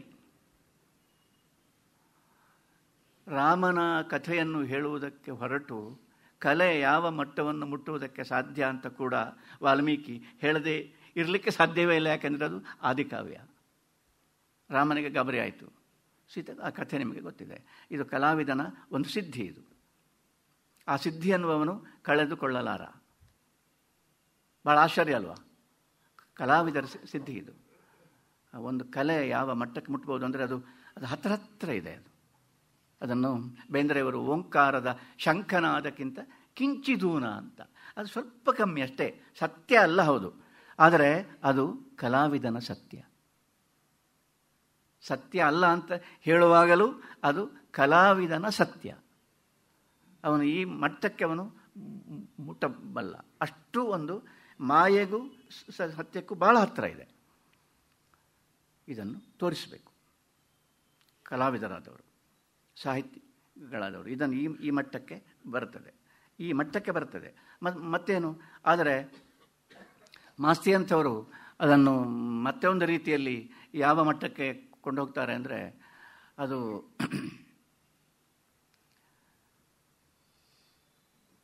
ತಾನು ಆರ್ತನಾದ ಮಾಡಿದರೂ ಇದು ಏನು ಸತ್ಯ ಇನ್ನೊಂದಿದೆ ಅಂತ ತೋರಿಸಿಯೇ ಅವರು ಅದನ್ನು ತಲುಪಿಸ್ತಾರೆ. ಸತ್ಯ ಇನ್ನೊಂದಿದೆ ಅಂತ. ಮಾಸ್ತಿಯವರ ಮತ್ತೊಂದು ಕತೆ ಭಾಳ ಇದೆ, ಭಾಳ ಕಥೆಗಳಿದೆ. ಅವರ ಹೇಮಕೂಟದಿಂದ ಬಂದ ಮೇಲೆ ಅಂತ ಒಂದು ಕಥೆ ಇದೆ. ನನಗೆ ಎಷ್ಟೋ ಅವರ ಕಥೆಗಳನ್ನು ಓದಿ ಏನು ಕಂಡಿತು ಅಂದರೆ, ಶಾಂತರಸ ಅಂತ. ಶಾಂತರಸ ಸಾಮಾನ್ಯವಾಗಿ ಶೃಂಗಾರ ರಸ, ಆಮೇಲೆ ವೀರರಸ, ಹಾಸ್ಯರಸ, ಈ ತುಂಬ ರಸಗಳಿವೆ. ಇದನ್ನೆಲ್ಲ ಈ ಶಾಂತರಸವನ್ನು ಒಂದು ಸಂವೇದ್ಯವಾಗುವ ಹಾಗೆ ಮಾಡುವುದು ಬಹಳ ಕಷ್ಟ. ಶೃಂಗಾರವನ್ನು ಮಾಡಲಿಕ್ಕಾಗ್ತದೆ, ವೀರವನ್ನು ಮಾಡಲಿಕ್ಕಾಗ್ತದೆ, ಮತ್ತೆಲ್ಲವನ್ನು ಮಾಡಲಿಕ್ಕಾಗ್ತದೆ. ಶಾಂತರಸವನ್ನು ಆಸ್ವಾದ್ಯವ ಹಾಗೆ ಅದು ಬಹಳ ದೊಡ್ಡ ಒಂದು ಚಾಲೆಂಜ್. ಅದು ಮಾಸ್ತಿಯವರಿಗೆ ಇರುವುದೇನೆಂದರೆ ಶಾಂತರಸ, ಮನಸ್ಸನ್ನು ಒಂದು ಸಲ ಮೇಲೆ ಕೊಂಡು ಹೋಗಿ ಅದರದ್ದು ಎಲ್ಲ ತಳಸ್ಪರ್ಶಿಯಾಗಿ ಅದನ್ನು ನೋಡುವ ಹಾಗೆ ಮಾಡಿ ಕೊನೆಗೆ ಶಾಂತರಸದಲ್ಲಿ ಅದನ್ನು ನಿಲ್ಲಿಸುವುದು. ಬೇಂದ್ರೆಯವರು ಮಾಸ್ತಿ ಬಗ್ಗೆ ಒಂದು ಪದ್ಯ ಬರೆದಿದ್ದಾರೆ. ಅದರಲ್ಲಿ ಒಂದು ಸಾಲು, ಅದು ಹೇಗಿದೆ ಗೊತ್ತುಂಟು ಆ ಸಾಲು? ಕನ್ನಡದ ಬಹಳ ಅರ್ಥಗರ್ಭಿತವಾದ, ಬಹಳ ಮಾರ್ಮಿಕವಾದ ಸಾಲುಗಳಲ್ಲಿ ಅದು ಒಂದು. ಆ ಸಾಲು ಹೇಗೆಂದರೆ, ಬಸಿರ ಹೂವಲಿ ನಿಂತ ನೀರೆ ಪಿಂಡಾಕಾರ ಬೆಳೆದ ಪದ್ಮಿನಿ ಜಾತಿ. ಯಾರಿಗೂ ಅರ್ಥ ಆಗಲಿಕ್ಕಿಲ್ಲ. ಅಷ್ಟು ಸುಲಭದಲ್ಲಿ ಅರ್ಥ ಆಗೋದು ಬೇಡ. ಅದು ಏನು ಅಂದರೆ, ಬಸಿರ ಹೂವಲಿ ನಿಂತ ನೀರೇ ಪಿಂಡಾಕಾರ ಬೆಳೆದ ಪದ್ಮಿನಿ ಜಾತಿ. ಬಸಿರ ಹೂವಲಿ ನಿಂತ ನೀರೇ ಪಿಂಡಾಕಾರ ಬೆಳೆದ ಪದ್ಮಿನಿ ಜಾತಿ. ನಾನು ಕೆಲವರ ಹತ್ರ ಬೇಕು ಅಂತಲೇ ನನಗೆ ಸ್ವಲ್ಪ ಅರ್ಥ ಆಗಿತ್ತು. ಇದಕ್ಕೆ ಏನರ್ಥ ಸರ್? ದ್ಯಾಟ್ಸ್ ಬೇಂದ್ರೆ ಅಂತ ಹೇಳಿದರು. ದ್ಯಾಟ್ಸ್ ಬೇಂದ್ರೆ ಹೌದು, ಅದು ಎಲ್ಲ ಗೊತ್ತಿದೆ. ಬಟ್ ಅದು ಅರ್ಥ ಆಗದೆ ಇದ್ದದಕ್ಕೆ ದ್ಯಾಟ್ಸ್ ಬೇಂದ್ರೆ ಅಂತ ಹೇಳಿದರೆ ಅದು ಪ್ರತ್ಯಾಮ್ನಾಯ ಅಲ್ಲ. ಅದು ಅರ್ಥ ಗೊತ್ತಿದ್ದರೆ ಹೇಳಿ. ಅದು ಬಸಿರ ಹೂವಲಿ ನಿಂತ ನೀರೇ ಪಿಂಡಾಕಾರ ಬೆಳೆದ ಪದ್ಮಿನಿ ಜಾತಿ. ಏನು ಅರ್ಥ? ಬೇಂದ್ರೆಯವರಿಗೆ ಯಾವಾಗಲೂ ಆಕರ್ಷಕವಾಗಿರತಕ್ಕ ಒಂದು ಸಂಗತಿ ಯಾವುದು ಅಂದರೆ, ಕೆಸರಿನಲ್ಲಿ ಹುಟ್ಟಿದ ಕಮಲ ಅಂತ. ಕೆಸರು ಮತ್ತು ಕಮಲ ಇದರ ಸಂಬಂಧ ಬೇಂದ್ರೆಯವರಿಗೆ ಯಾವಾಗಲೂ ಒಂದು ಚೋದ್ಯ. ಕೆಸರಿನಲ್ಲಿ ಈ ಕಮಲ, ಈ ತಾವರೆ ಹುಟ್ಟಿತಲ್ಲ, ಸೂರ್ಯನಿಗೆ ಮುಖ ಮಾಡಿ ಅರಳಿ ಚೆಲುವು ಅಂದರೆ ಏನು ಅಂತ ಕಣ್ಣಿದ್ದವರಿಗೆ ತೋರಿಸಿತಲ್ಲ, ಅದು ಹುಟ್ಟಿದ್ದೆಲ್ಲಿ ಅಂದರೆ ಕೆಸರಿನಲ್ಲಿ. ಈ ಸಂಬಂಧ ಬೇಂದ್ರೆಯವರಿಗೆ, ಅವರು ದೊಡ್ಡ ಕವಿ ಆದ್ದರಿಂದ ಅವರಿಗೆ ಯಾವಾಗಲೂ ಅದು ಆಕರ್ಷಕ, ಮತ್ತು ಅದೊಂದು ಅವರನ್ನು ಯಾವಾಗಲೂ ಒಂದು ಸವಾಲು ಅವರಿಗೆ. ಮಾಸ್ತಿಯವರ ಬಗ್ಗೆ ಬರೆಯುವಾಗ ಅದೇ ಸಂಗತಿಯನ್ನು ಅವರು ಯಾವ ರೀತಿ ಬದಲಿಸಿದರು ಅಂತ ಹೇಳಿದರೆ, ಮಾಸ್ತಿ ಹೇಗೆ ಅಂದರೆ, ಈಗ ಸಪೋಸ್ ಕೆಸರಿನ ಸ್ಪರ್ಶವೇ ಇಲ್ಲದೆ ನೀರೇ ತಾವರೆಯಾಗಿ ಅರಳಿದರೆ ಹೇಗಿರಬಹುದು? ಕೆಸರಿನ ಸ್ಪರ್ಶವೇ ಇಲ್ಲ. ಲೋಕದಲ್ಲಿ ನಾವು ಕಂಡ ತಾವರೆಗಳೆಲ್ಲ, ಕಮಲಗಳೆಲ್ಲ ಕೆಸರಿನಿಂದಲೇ ಹುಟ್ಟಿ ಬೆಳೆದು ಹೀಗಾಗಿರ್ಬೋದು. ಮಾಸ್ತಿ ಒಂದು ತಾವರೆ ಹೌದು, ಆದರೆ ಅದು ಹೇಗೆ ಅಂದರೆ ಕೆಸರು ಮುಟ್ಟದೆ, ಹಾಗಾದರೆ ಅದು ತಾವರೆ ಆಗೋದು. ನೀರೇ ತಾವರೆಯಾಗಿ ಅರಳಿದ್ದು ಅಂತ. ಇಮ್ಯಾಜಿನೇಷನ್ ಅಂದರೆ ಏನಂದರೆ, ಬಸಿರ ಹೂವಲಿ ನಿಂತ ನೀರೇ ಪಿಂಡಾಕಾರ ಬೆಳೆದ ಪದ್ಮಿನಿ ಜಾತಿ. ಕನ್ನಡದ ಒಂದು ಅಭಿವ್ಯಕ್ತಿಯ ಸೌಂದರ್ಯ ಅಗಾಧ ಇದು ಮಾಸ್ತಿಯವರಿಗೆ ಸಲ್ಲಿಸಿದ ಕಾಣಿಕೆ. ಬೇಂದ್ರೆಯವರ ತಲೆ ಹೇಗೆ ಅಂದರೆ, ಬೇಂದ್ರೆಯವರ ಯೋಚನೆ ಹೇಗೆಂದರೆ, ಮಾಸ್ತಿಯವರಿಗೆ ಸಲ್ಲಿಸಬೇಕಾದ್ರೆ, ಮಾಸ್ತಿಯವರನ್ನು ಕುರಿತು ಮಾಸ್ತಿಗೆ ಸಲ್ಲಿಸಬೇಕು ಗಿಫ್ಟ್ ಸಲ್ಲಿಸಬೇಕಾಗಿದ್ದರೆ ಅದು ಹೀಗೆ ಇರಬೇಕು. ಅದಂದರೆ ಅಪೂರ್ವವಾಗಿರಬೇಕು. ಕನ್ನಡ ಪಡೆದ ಒಂದು ಶಿಖರಪ್ರಾಯವಾಗಿರತಕ್ಕ ಸಿದ್ಧಿ ಉಂಟಲ್ಲ, ಆ ಸಿದ್ಧಿಯನ್ನು ತೋರಿಸುವಂತಿರಬೇಕು. ಅದಕ್ಕೆ ಆ ಸಾಲು. ಬಸಿರ ಹೂವಲ್ಲಿ, ನನಗದು ಎಷ್ಟು ಹೇಳಿದರೂ ನನಗೆ ಸಾಲದು.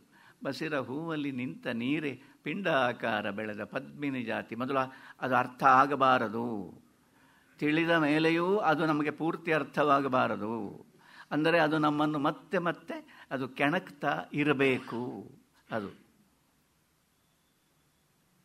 ಮಾಸ್ತಿ ಹಾಗಲ್ಲದೆ ಇರುತ್ತಿದ್ದರೆ ಹೀಗೆ ಬೇಂದ್ರೆಯವರ ಒಂದು ಸಾಲು ಬರುತ್ತಿರಲಿಲ್ಲ.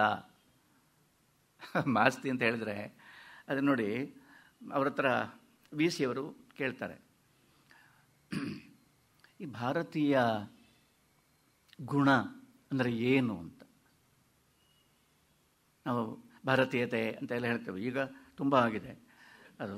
ಅದಕ್ಕೆ ಕಾವು ಹುಟ್ಟಿದೆ. ಕಾವು ಹೆಚ್ಚಾದರೆ ಕಷ್ಟ, ಕಾವು ಬೇಕು, ಹೆಚ್ಚಾದರೆ ಕಷ್ಟ, ಅತಿಯಾದರೆ ಕಷ್ಟ. ಭಾರತೀಯ ಗುಣ ಅಂದರೆ ಏನು ಅಂತ ಅದಕ್ಕೆ ಮಾಸ್ತಿ ಎಷ್ಟು ಸಿಂಪಲ್, ಎಷ್ಟು ಸರಳವಾಗಿ ಭಾರತೀಯ ಗುಣ ಅಂತ ಹೇಳಿದರೆ ಅದು ನೋಡಿ, ವಸುಧೈವ ಕುಟುಂಬಕಂ ಅಂತ. ಉದಾರ ಚರಿತಾನಂತೂ ವಸುಧೈವ ಕುಟುಂಬಕಂ ಅಂತ ನಮ್ಮ ಪೂರ್ವಿಕರಲ್ಲಿ ಯಾರೋ ಒಬ್ಬರು ಹೇಳಿದ್ರಪ್ಪ. ಅವರು ಹೇಳೋದು ಎಷ್ಟೊಂದು ಹಗೂರವಾಗಿ ಹೇಳುವುದಂದರೆ, ನಮ್ಮ ಪೂರ್ವಿಕರಲ್ಲಿ ಯಾರೋ ಒಬ್ಬರು ಹೇಳಿದ್ರಪ್ಪ, ಉದಾರ ಚರಿತಾನ ಅಂತೂ ವಸುಧೈವ ಕುಟುಂಬಕಂ. ವಿಶಾಲವಾಗಿರತಕ್ಕ ಮನೋಧರ್ಮ ಯಾರಿಗೆ ಇದೆ ಅವನಿಗೆ ಜಗತ್ತು ಅವನ ಕುಟುಂಬ, ಜಗತ್ತೇ ಅವನ ಕುಟುಂಬ. ಇದು ಭಾರತೀಯ ಗುಣ ಅಂತ ಹೇಳಿ ಮಾಸ್ತಿ ಅದನ್ನು ಅಲ್ಲಿಗೆ ನಿಲ್ಲಿಸುವುದಿಲ್ಲ. ಅದನ್ನು ಹೇಳಿ ಇತಿಶ್ರೀ ಅಂತ.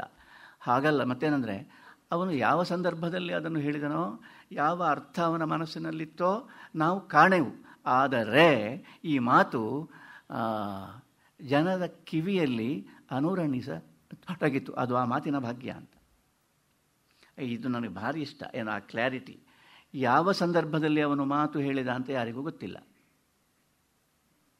ಬಹಳ ಒಳ್ಳೆಯ ಮಾತುಗಳನ್ನು, ಅದು ಬಹಳ ಒಳ್ಳೆಯ ಮಾತು ಎನ್ನುವ ಕಾರಣದಿಂದಲೇ ಮಾಸ್ತಿ ಒಪ್ಪಲಾರರು. ಆಶ್ಚರ್ಯ ಆಗುವುದಿಲ್ವಾ? ಅದು ಯಾವ ಸಂದರ್ಭದಲ್ಲಿ ಹುಟ್ಟಿತು ಅಂತ ಯೋಚಿಸಬೇಕು. ಅದನ್ನು ಹೇಳಿದವನ ಮನಸ್ಸಿನಲ್ಲಿ ಏನಿದ್ದಿರಲಿಕ್ಕೆ ಸಾಕು ಅಂತ ನಮಗೆ ಗೊತ್ತಾಗಬೇಕು. ಹಾಗೆ ಗೊತ್ತಾದಾಗ ಮಾತ್ರ ಕ್ಲಿಯರ್ ಆಗುವುದದು. ಅವರು ಯಾವ ಅರ್ಥದಲ್ಲಿ ಅದನ್ನು ಹೇಳಿದರು ಅಂತ. ಬಹಳ ದೊಡ್ಡ ಮಾತು ಅಂತ ಹೇಳಿದ ಕೂಡಲೇ ಅದನ್ನು ಒಪ್ಪುವುದು ಹಾಗಲ್ಲ ಅದು ಅಂತ. ಬಹಳ ದೊಡ್ಡ ಮಾತುಗಳನ್ನು ಕೇಳುವ ಕಿವಿಯ ಸೂಕ್ಷ್ಮವೇ ನಮ್ಮನ್ನು, ನಮ್ಮ ಬುದ್ಧಿಯನ್ನು ಹೇಗೆ ಬೆಳೆಸಬೇಕು ಅಂದರೆ, ಅದು ಯಾವಾಗ ಅವರು ಹೇಳಿದ್ದು, ಯಾರು ಯಾರಿಗೆ ಹೇಳಿದ್ದು, ಯಾವ ಸಂದರ್ಭದಲ್ಲಿ, ಯಾಕಾಗಿ, ಈ ಎಲ್ಲ ಪ್ರಶ್ನೆಗಳಿಗೆ ಸರಿಯಾದ ಉತ್ತರ ಸಿಕ್ಕಿದರೆ ಆಮೇಲೆ ನಾವು ಅದನ್ನು ಒಪ್ಪಿಕೊಳ್ಬೋದು. ಇಷ್ಟು ವಿವೇಕವನ್ನು ಇಟ್ಟುಕೊಂಡು, ಆದರೆ ಆ ಮಾತಿನ ಸ್ವಾರಸ್ಯವನ್ನು ಮನಗಂಡು ಎಲ್ಲರಿಗೂ ಅನ್ವಯಿಸಬಹುದಾದ ಮಾತಾದದ್ದರಿಂದ ನೋಡಿ, ಇದು ಭಾರತೀಯ ಗುಣ ಅಂಥೇಳಿ ಗಾಯತ್ರಿಯ ಒಂದು ಮಂತ್ರ ಹೇಳ್ತಾರೆ. ಓಂ ತತ್ಸವಿತು ವರೇಣ್ಯಂ ಭರ್ಗೋ ದೇವಸ್ಯ ಧೀಮಹಿ ಧಿಯೋ ಯೋ ನ ಪ್ರಚೋದಯಾತ್ ಅಂತ ಹೇಳಿ ನೋಡಿ. ಇದು ಯಾವಾಗ ಅವನಿಗೆ ಇದನ್ನು ಹೇಳಿದಂಥ ಮಹರ್ಷಿಗೆ ಯಾವಾಗ ಇದು ಮನಸ್ಸಿಗೆ ಬಂತೋ ಗೊತ್ತಿಲ್ಲ. ಆದರೆ ಆ ಪ್ರೇರಣೆ ಉಂಟಲ್ಲ, ದೊಡ್ಡದಕ್ಕೆ ನನ್ನ ಮನಸ್ಸನ್ನು ಶ್ರುತಿಗೂಡಿಸು, ದೊಡ್ಡ ಸಂಗತಿಗೆ, ಸತ್ಯಕ್ಕೆ ನನ್ನ ಮನಸ್ಸನ್ನು ಪ್ರೇರಿಸು, ಪ್ರೇರಣೆ ಮಾಡು. ಇದು ಭಾರತೀಯ ಗುಣ ಅಂತ. ದೊಡ್ಡ ಒಂದು ವಿಷಯ ಇದೆ, ಸತ್ಯ ಅಂತ ಒಂದಿದೆ, ಅದರ ಕಡೆಗೆ ಹೋಗುವಂತೆ ನನ್ನ ಮನಸ್ಸನ್ನು ಪ್ರೇರಿಸು ಅಂತ ಕೇಳುವುದು, ಈ ಪ್ರಾರ್ಥನೆ ಉಂಟಲ್ಲ ಇದು. ಆಮೇಲೆ ಈ ಸುಧೈವ ಕುಟುಂಬಕಂ ಅಂತ ಹೇಳುವಂಥದ್ದು, ಇದು ಭಾರತೀಯ ಗುಣ. ಆಮೇಲೆ ವಿ ಸಿ ಅವರು ಕೇಳ್ತಾರೆ, ಈಗ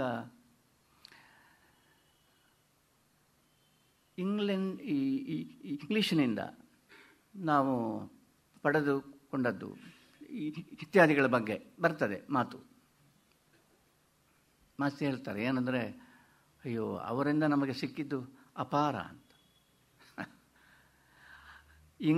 ಇಂಗ್ಲೀಷ್ ಭಾವಗೀತೆಗಳಾಗಲಿ, Shelley, Keats, Wordsworth, Browning, Emerson, Shakespeare, ಇಲ್ಲ ಇವರ ಸಾಹಿತ್ಯ ನಮಗೆ ಸಿಗದೇ ಇರ್ತಿದ್ರೆ ನಮ್ಮ ಗೀತ ಹುಟ್ಟುತ್ತಿರಲಿಲ್ಲ.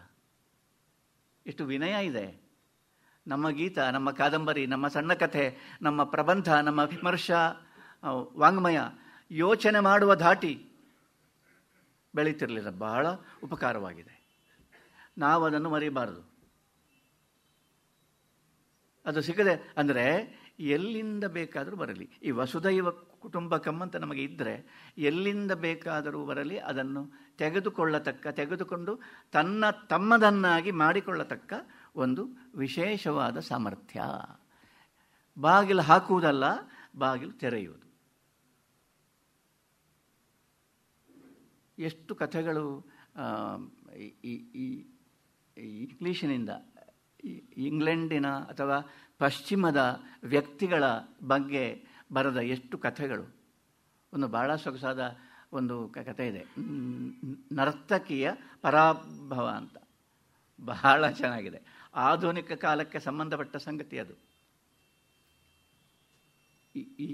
ಇಸಡೋರಾ ಡಂಕನ್ ಅಂತ ಬಹಳ ದೊಡ್ಡ ನರ್ತಕಿ, ಬಹಳ ದೊಡ್ಡ ನರ್ತಕಿ. ಆದರೆ ಅವಳ ಗುಣ ಎಂಥದ್ದು ಅಂದರೆ ಸ್ವೇಚ್ಛೆ. ತನಗೆ ಬೇಕಾದಾಗ ತಾನು ಬಯಸಿದ ಗಂಡು ತನಗೆ ಒದಗಬೇಕು, ಬೇಕಾದಾಗ ಬೇಕಾದಷ್ಟು ಕಾಲ. ಆಮೇಲೆ ತಾನು ಬೇಡ ಅಂತ ಹೇಳಿದರೆ ಅವನು ಅಲ್ಲಿಂದ ತೊಲಗಬೇಕು. ಅವನನ್ನು ತನ್ನ ಒಟ್ಟಿಗೆ ಇದ್ದಷ್ಟು ಕಾಲ ಚೆನ್ನಾಗಿ ನೋಡಿಕೊಳ್ಳಬೇಕು. ಒಳ್ಳೆಯದೂ ಇದೆ, ಸ್ವೈರವೂ ಇದೆ. ಇಂಥ ಒಬ್ಬಳು ನರ್ತಕಿಯ ಕಥೆ, ಅದನ್ನು ಮಾಸ್ತಿ ಎತ್ತಿಕೊಂಡದ್ದು, ಅದನ್ನೊಂದು ಬಿಡಿಸಿದ ರೀತಿ ಬಹಳ ಅದ್ಭುತ. ಅದನ್ನೆಲ್ಲ ಬರೆದಿದ್ದೇನೆ ನಾನು, ಅದನ್ನೆಲ್ಲ ನಿಮ್ಮ ಮುಂದೆ ಹೇಳಿ ಹೊರಟ್ರೆ ಹೊತ್ತಾಗ್ತದೆ. ಬಟ್ ಎಂಥದ್ದು ಅಂದರೆ, ಒಬ್ಬ ಮನುಷ್ಯ ಬರ್ತಾನೆ, ಸ್ಟಾನ್ಸಾವ್ಸ್ಕಿ ಅಂತ. ಅವನು ಬಹಳ ಒಳ್ಳೆಯ ನಟ. ಅವನನ್ನು ಒಂದು ಸಲ ಮಧ್ಯಾಹ್ನ ನಮ್ಮ ಮನೆಗೆ ಬಾ, ನಾನು ಇದ್ದಲ್ಲಿಗೆ ಬಾ ಅಂತ ಇಸಡೋರಾ ಡಂಕನ್ ಕರೀತಾಳೆ. ಇವನು ಹೋಗ್ತಾನೆ.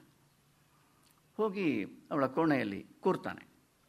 ಕೂರಿ 2 ಗ್ಲಾಸಿನಲ್ಲಿ ಲೋಟದಲ್ಲಿ ಮದ್ಯ ಬರ್ತದೆ. ಬಹಳ ಮದ್ಯ ಹೇಗಿದೆ ಅಂತ ಕೇಳ್ತಾಳೆ.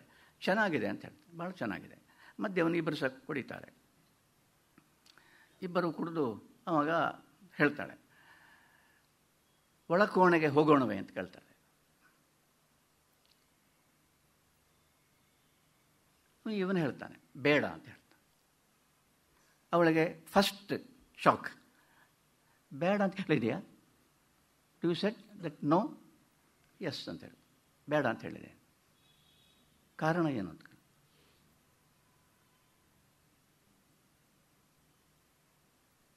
ಕಾರಣ 2 ಕಾರಣ ಅಂತ ಹೇಳ್ತಾ. ಏನು 2 ಕಾರಣ? ಒಂದು, ನಾನು ನಿನ್ನ ಸಹವಾಸವನ್ನು ನಿನ್ನ ಆಹ್ವಾನದ ಮೇರೆಗೆ ನಾನು ಮಾಡಿದರೆ ಮತ್ತೆ ಮುಂದೆ ಒಂದು ದಿನ ಬರ್ತದೆ, ಆವಾಗ ನೀನು ಸಹವಾಸ ಬೇಡ ಅಂತ ಹೇಳಿ ನನಗೆ ಮನೆಯ ಬಾಗಿಲನ್ನು ನೀನು ತೋರಿಸ್ತಿ. ಆ ನೋವನ್ನು ಸಹಿಸಿಕೊಳ್ಳುವ ಸ್ವಭಾವ ನನ್ನದಲ್ಲ. ಆದುದರಿಂದ ಬೇಡ. First shock. Second shock. ಆಮೇಲೆ ಇನ್ನೇನು ಅಂತ ಕೇಳ್ತಾರೆ. ಇನ್ನೇನು ಅಂದರೆ, ನಮ್ಮ ಸಹವಾಸದಲ್ಲಿ ನಮಗೆ ಮಗುವಾದರೆ ಆ ಮಗುವಿಗೆ ತಾಯಿಯ ಪೋಷಣೆಯನ್ನು, ಲಾಲನೆಯನ್ನು, ಪ್ರೀತಿಯನ್ನು ಕಳೆದುಕೊಳ್ಳುವುದಕ್ಕೆ ನನಗೆ ಮನಸ್ಸಿಲ್ಲ.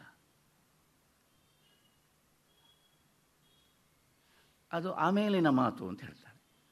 ಅದು ಆಮೇಲಿನ ಮಾತಾದರೂ ಅದು ಮಾತೆ ಅಂತ ಹೇಳ್ತಾರೆ. ಭಾರಿ ಚೆನ್ನಾಗಿದೆ ಆ ಸಂದರ್ಭ.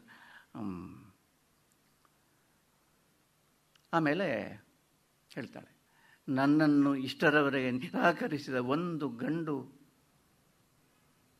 ಇಲ್ಲ ಎನ್ನುವುದು ನಿನಗೆ ಗೊತ್ತಿರಬೇಕು ಅಂತ ಬಹಳ ಸಾಕೂತವಾಗಿರತಕ್ಕ ಪ್ರಶ್ನೆ.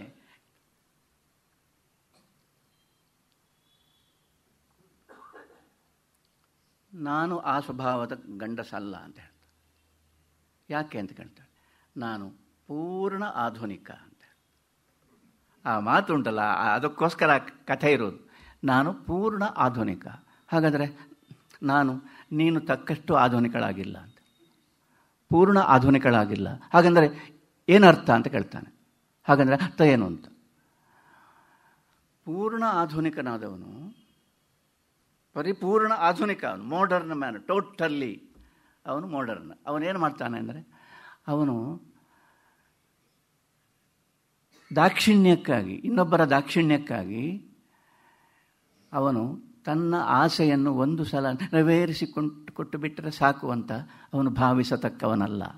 ಯಾರು ತನ್ನ ಆಸೆಯನ್ನು ಈಗ ಈ ಕ್ಷಣಕ್ಕೆ ಅದು ನೆರವೇರಿದರೆ ಸಾಕು ಅಂತ ಭಾವಿಸ್ತಾನೋ ಅವನು ಪೂರ್ತಿ ಆಧುನಿಕನಲ್ಲ.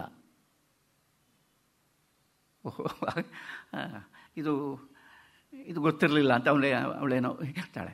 ಆಮೇಲೆ ಕೇಳ್ತಾಳೆ, ಹಾಗಾದರೆ ನನ್ನ ಬಗ್ಗೆ ನಿನ್ನ ಭಾವನೆ ಏನು ಅಂತ ಕೇಳ್ತಾಳೆ.